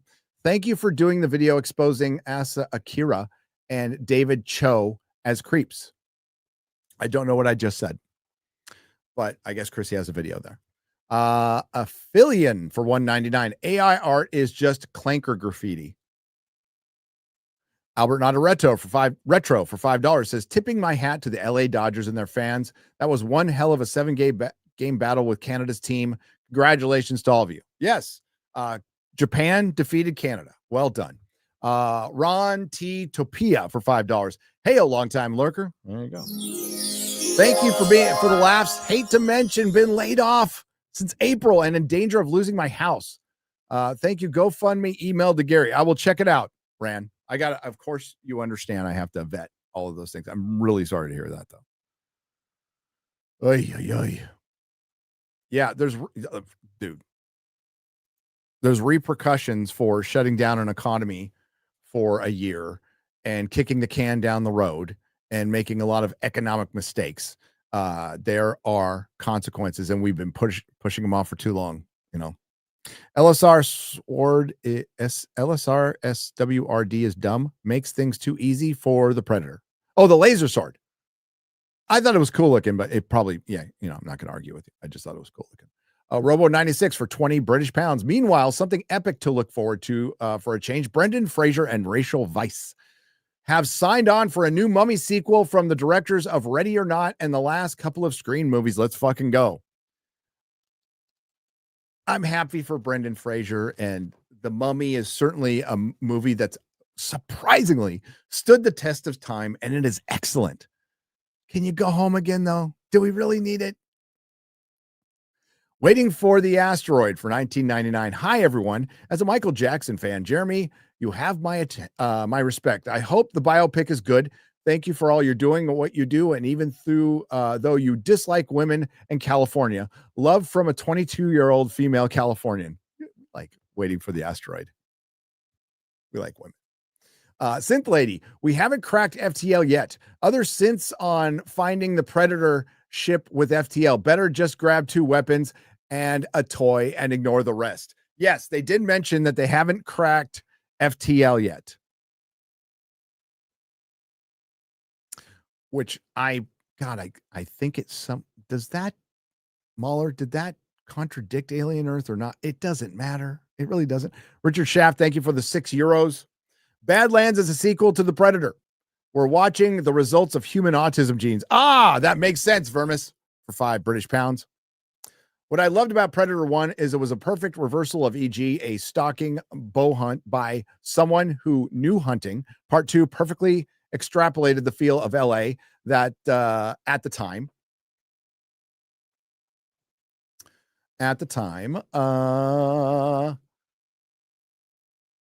feel of LA at the time, Jamaican gangs, etc., drugs.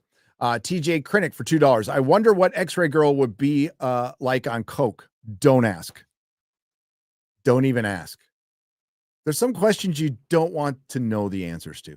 And I don't. Thundercat for $9.99. Anybody remember that Alien versus Predator versus Terminator comic? I do.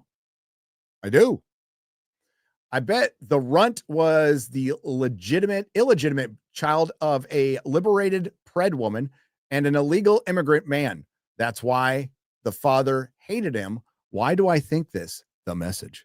Alex for $4.99. The new Predator movie is a perfect representation of modern society. A mouthy woman being supported by the man. Edgar Gutierrez for $2. Leo Barnhart, the DEI eraser. Hail Leo Barnhart.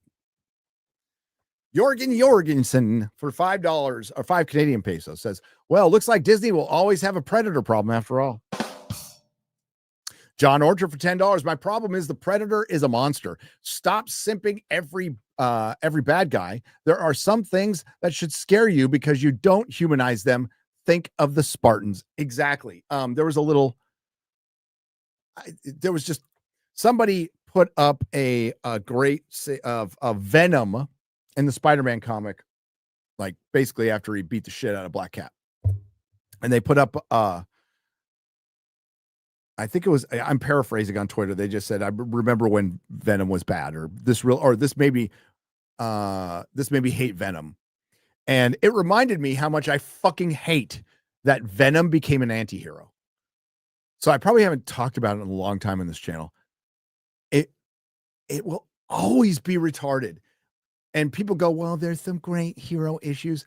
That is nothing compared to you rob Spider-Man of a legit arch villain. Another one that could have surpassed them all. Goblin, Dr. Octopus, surpassed them all. You keep Venom as a fucking villain. For one, he's a deadly villain. He is a foil for Spider-Man, like a legit one. He could have been Spider-Man's Joker. And you made him a fucking hero. Because they do that. They do it a lot. I know they do it a lot. But, and I read some of the books and I like some of the anti-hero Venom books. But if I was asked and I was in control, which I wasn't, I would have 100% kept him a villain.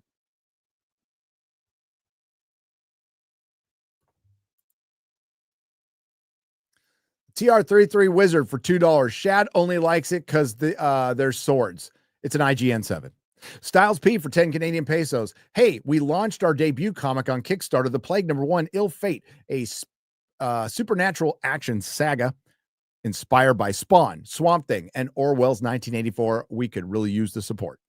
Cheers. Judah for $2. Would be cool to invite Metatron to Japan. It would be. We had Metatron on Forbidden Frontier. Jar Jar Abrams burned Romulus in the Prime timeline and Vulcan in the alternate universe. Then came along Alex Kurtzman to piss on the ashes. Agreed, Flag Ninja. Fuck them both. Daniel Moore for $2.49. You guys hear about Kimmel? Which thing? Something about his wife cut off Republicans or something like that. Not surprised in the least bit.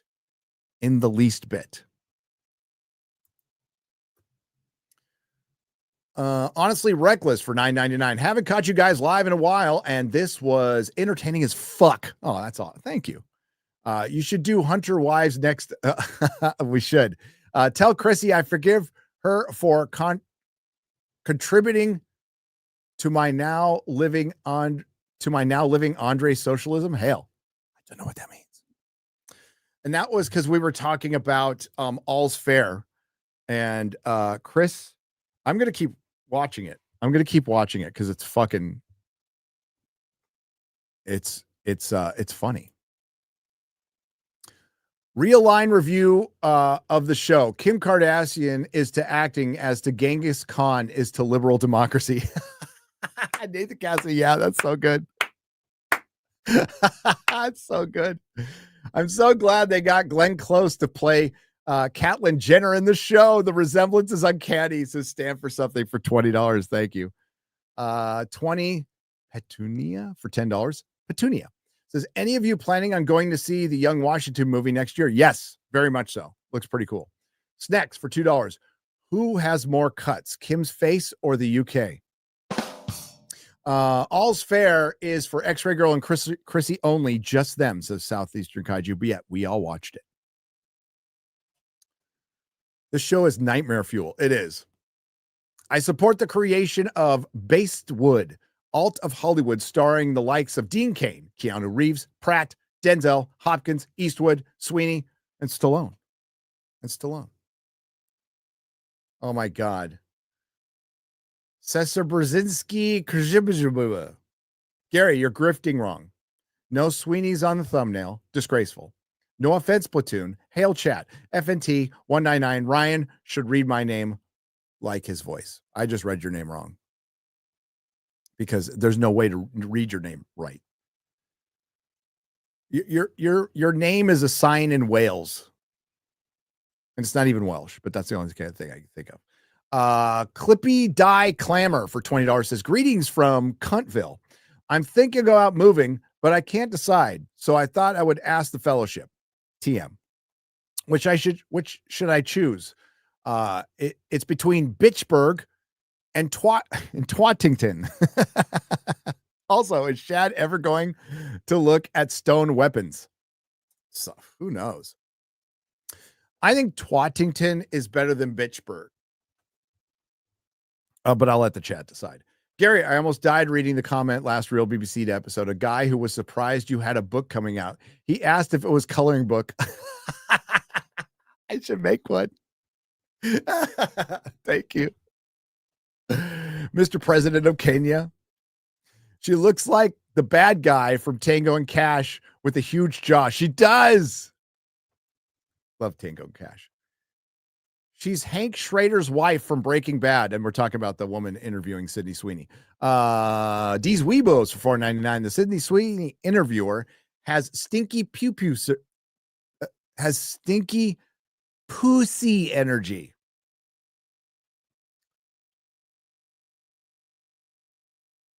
Gadar, I don't even know, for $5. I like the way Sargon and Ark said it was HR Karen question. It was. As your filthy. Scrotus Magatos for Scrotus Magotus. Scrotus Magotus for $5. Tell me with a straight face that isn't Rob Czar's granddaughter. I won't. Remember the film industry back during and after the World Wars? Their whole mission was escapism for the sake of people. Yep. Toshi, they forgot their mission. Shabbat Shalom. Oh, Shabbat Shalom. So this is Uziel. Shabbat Shalom, FNT. By the time you read this, the Sabbath has already started for me, and I had to shut down my electronics. But I couldn't leave without giving some support. Keep up the good fight. Hail, brother. With fans of the work, nothing becomes famous. Says Judah for $2. My late great mother used to say she has a lot of meanitus,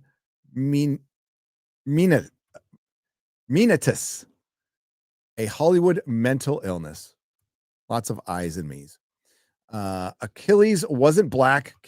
Cleopatra was also Greek. Do a movie about Zulu. Great story. Africa has interesting folklore. It does, Judah, for $5. They just choose not to adapt it because they're racist.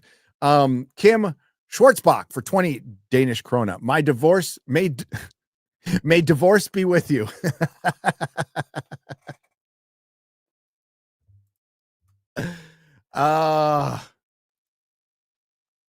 Forgot how to make good movies. It shows I grew up with Star Trek, OG Star Wars. It shows like the Jeffersons, and now they don't know how to make anything good anymore. It's all woke crap.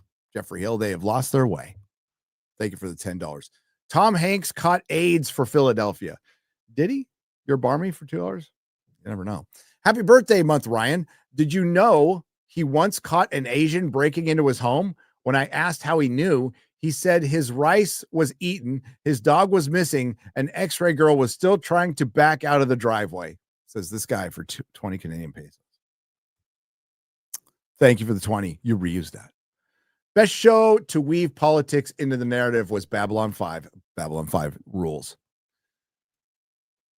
Randy Parker for $10. Chris understood me perfectly the other day. Gary, the shop would have 2 extra rooms, an apartment for guests, and a podcast room, then sell figures and comics. Figures take up room and sell fast. Yeah, I would just like put a display room like this, just make everything for sale and replace it as we sold it. It's kind of what I did in the store. Trump still has some time, and after that, Vance or someone else could come along and continue down the path. And these woke types are realizing that now, which is why they're talking differently, not credible. The fact that they're saying it is good. It's good that they realize it's changing. What their motivation is, I care not, and I don't trust it. I don't think it's authentic in any way, shape, or form. Das Pooch for $2. India poop story reminds me of Sarah Lane, the Tech TV G4 host and Attack of the Show original, who went there on her honeymoon and got brain parasites for her trouble. Took 3 years to beat it and learn to walk again. Avoid the third world.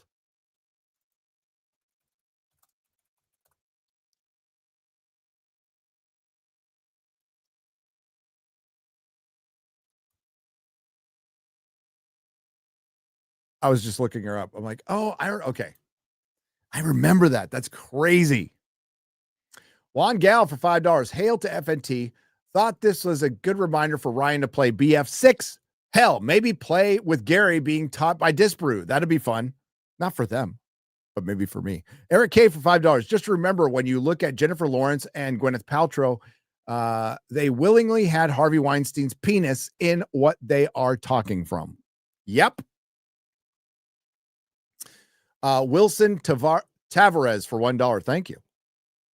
Snacks for $5. From the diary of Ryan Kinnell, someone asked me what I would do to prepare my chicken. I said nothing special. I just tell them they're going to die.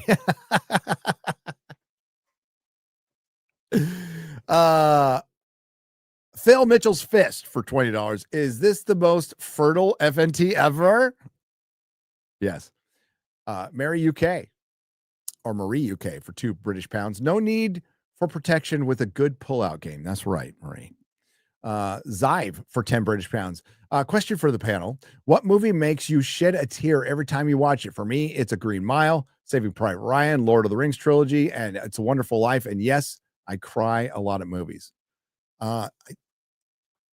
Pin that one and we'll save it. I'm sure Shad fucking balls every time he sees Twilight.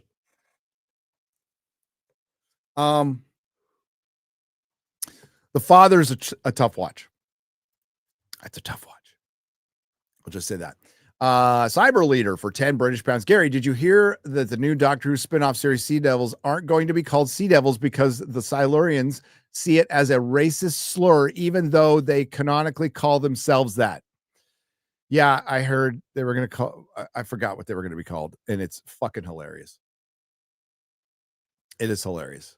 Doctor Who's dead. Nobody wants it anymore. I'm convinced that the TV budgets are to cover for money laundering. Also, myself and family are seeing BTTF in cinemas tomorrow. BTTF, X-Ray Girl? I don't know what that is. Back to the Future. Oh, Back to the Future. Okay. I never saw it as an acronym. Sorry. Hello, Gary and gang.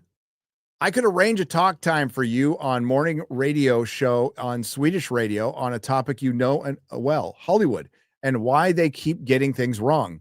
They always have many different guests, and it's usually lasts about 10 to 20 minutes.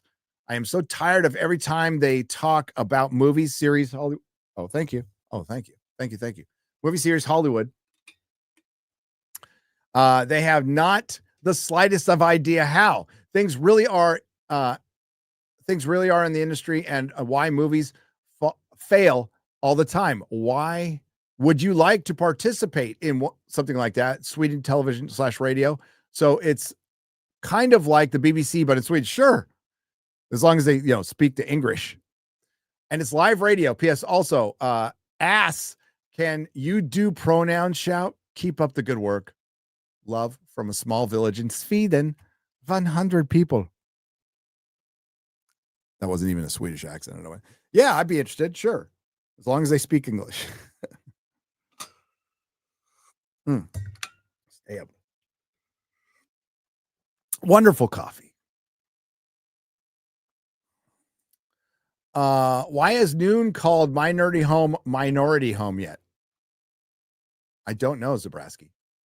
Is this the gayest FNT ever? Also, as looked like a Transformer gremlin from the sequel. Also, Ray J had a cool home movie with Kim Kardashian. Yeah, he did. For Jeremy, Daniel Moore for $2.49. Rhino Helix. Best part of the week is started. FNT. Check out the other stream. Oh, is it Beardo? Darth Gavel. I am Charlie Kirk for $5. Lady Liberty is the only one allowed to escape from New York and Stan. Everyone else can sit in the shit you voted for. Israel Holt for $5. I have a question for the whole panel. What would be a good twist for a comedy movie that's named Racism is Bad? You make it about Hollywood casting in the eras of 2012 to 2024. Pee Pee Poo Poo Man, thank you for the $1. Pugs 4 has gifted 5 subs on Rumble for $25. Thank you. Occupant 42 for 20 says Jennifer Lawrence might actually be the smartest person in a group of friends, but the smartest retard in a room of retards doesn't stand out that much. You're right. Let's go FNT. Awesomeness of Friday. I appreciate the kick-ass platform. Time in Bean. Thank you, brother. That's it. We done. How we doing? We did pretty good, X-Ray Girl. Let's get to the member chats here. Japanese Demon Lore says there are some really good fantasy out there, but you won't watch anime. That Netflix crap don't count. Freren, RE0 or RE0, Mushoku, and Tensai Gate. I believe you. Along the lines of cramps and hearing loss, I tried Tiger Balm on my shoulders and knees. Don't tease your parents, kids. You'll get old too. If they're lucky, Bubba Doom. The super kakui, the super cock. Is that super cock? Is it just cock? I think it's cocky. I'm just say cock. Thank you for the one. Thank you for gifting the Nerdrotic membership.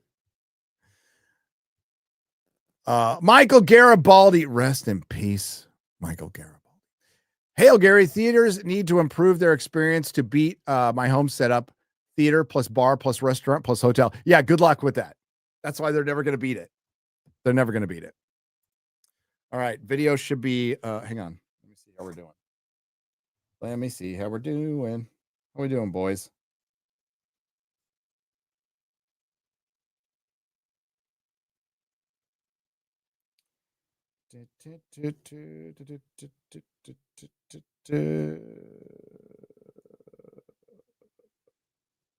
I think that's pretty good. I think that's a good thumbnail. You think that's a good thumbnail? What do you say, RIP?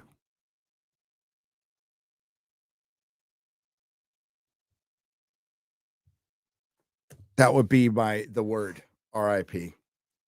We're going to get it ready for you guys right away. So keep an eye on the main channel. Yes, a video is back. Then I think we're doing a super cut for next week. Maybe two, unless I get one out. I'm going to record a couple of quick dailies today. But then I'm off to Egypt. For a week. Right, X-Ray Girl? You ready? Are you ready, X-Ray Girl? I'm Not ready. packing. I'm so excited. I haven't even started packing yet. I'll pack tomorrow. I believe you. I'll pack tomorrow. I'm going to visit the pyramids. I'm going to go look at some rocks. I'm going to go look at some rocks. And yeah, so the video looks like Jennifer Lawrence and stupid interviewer lady and Sydney Sweeney, but it's much bigger than that.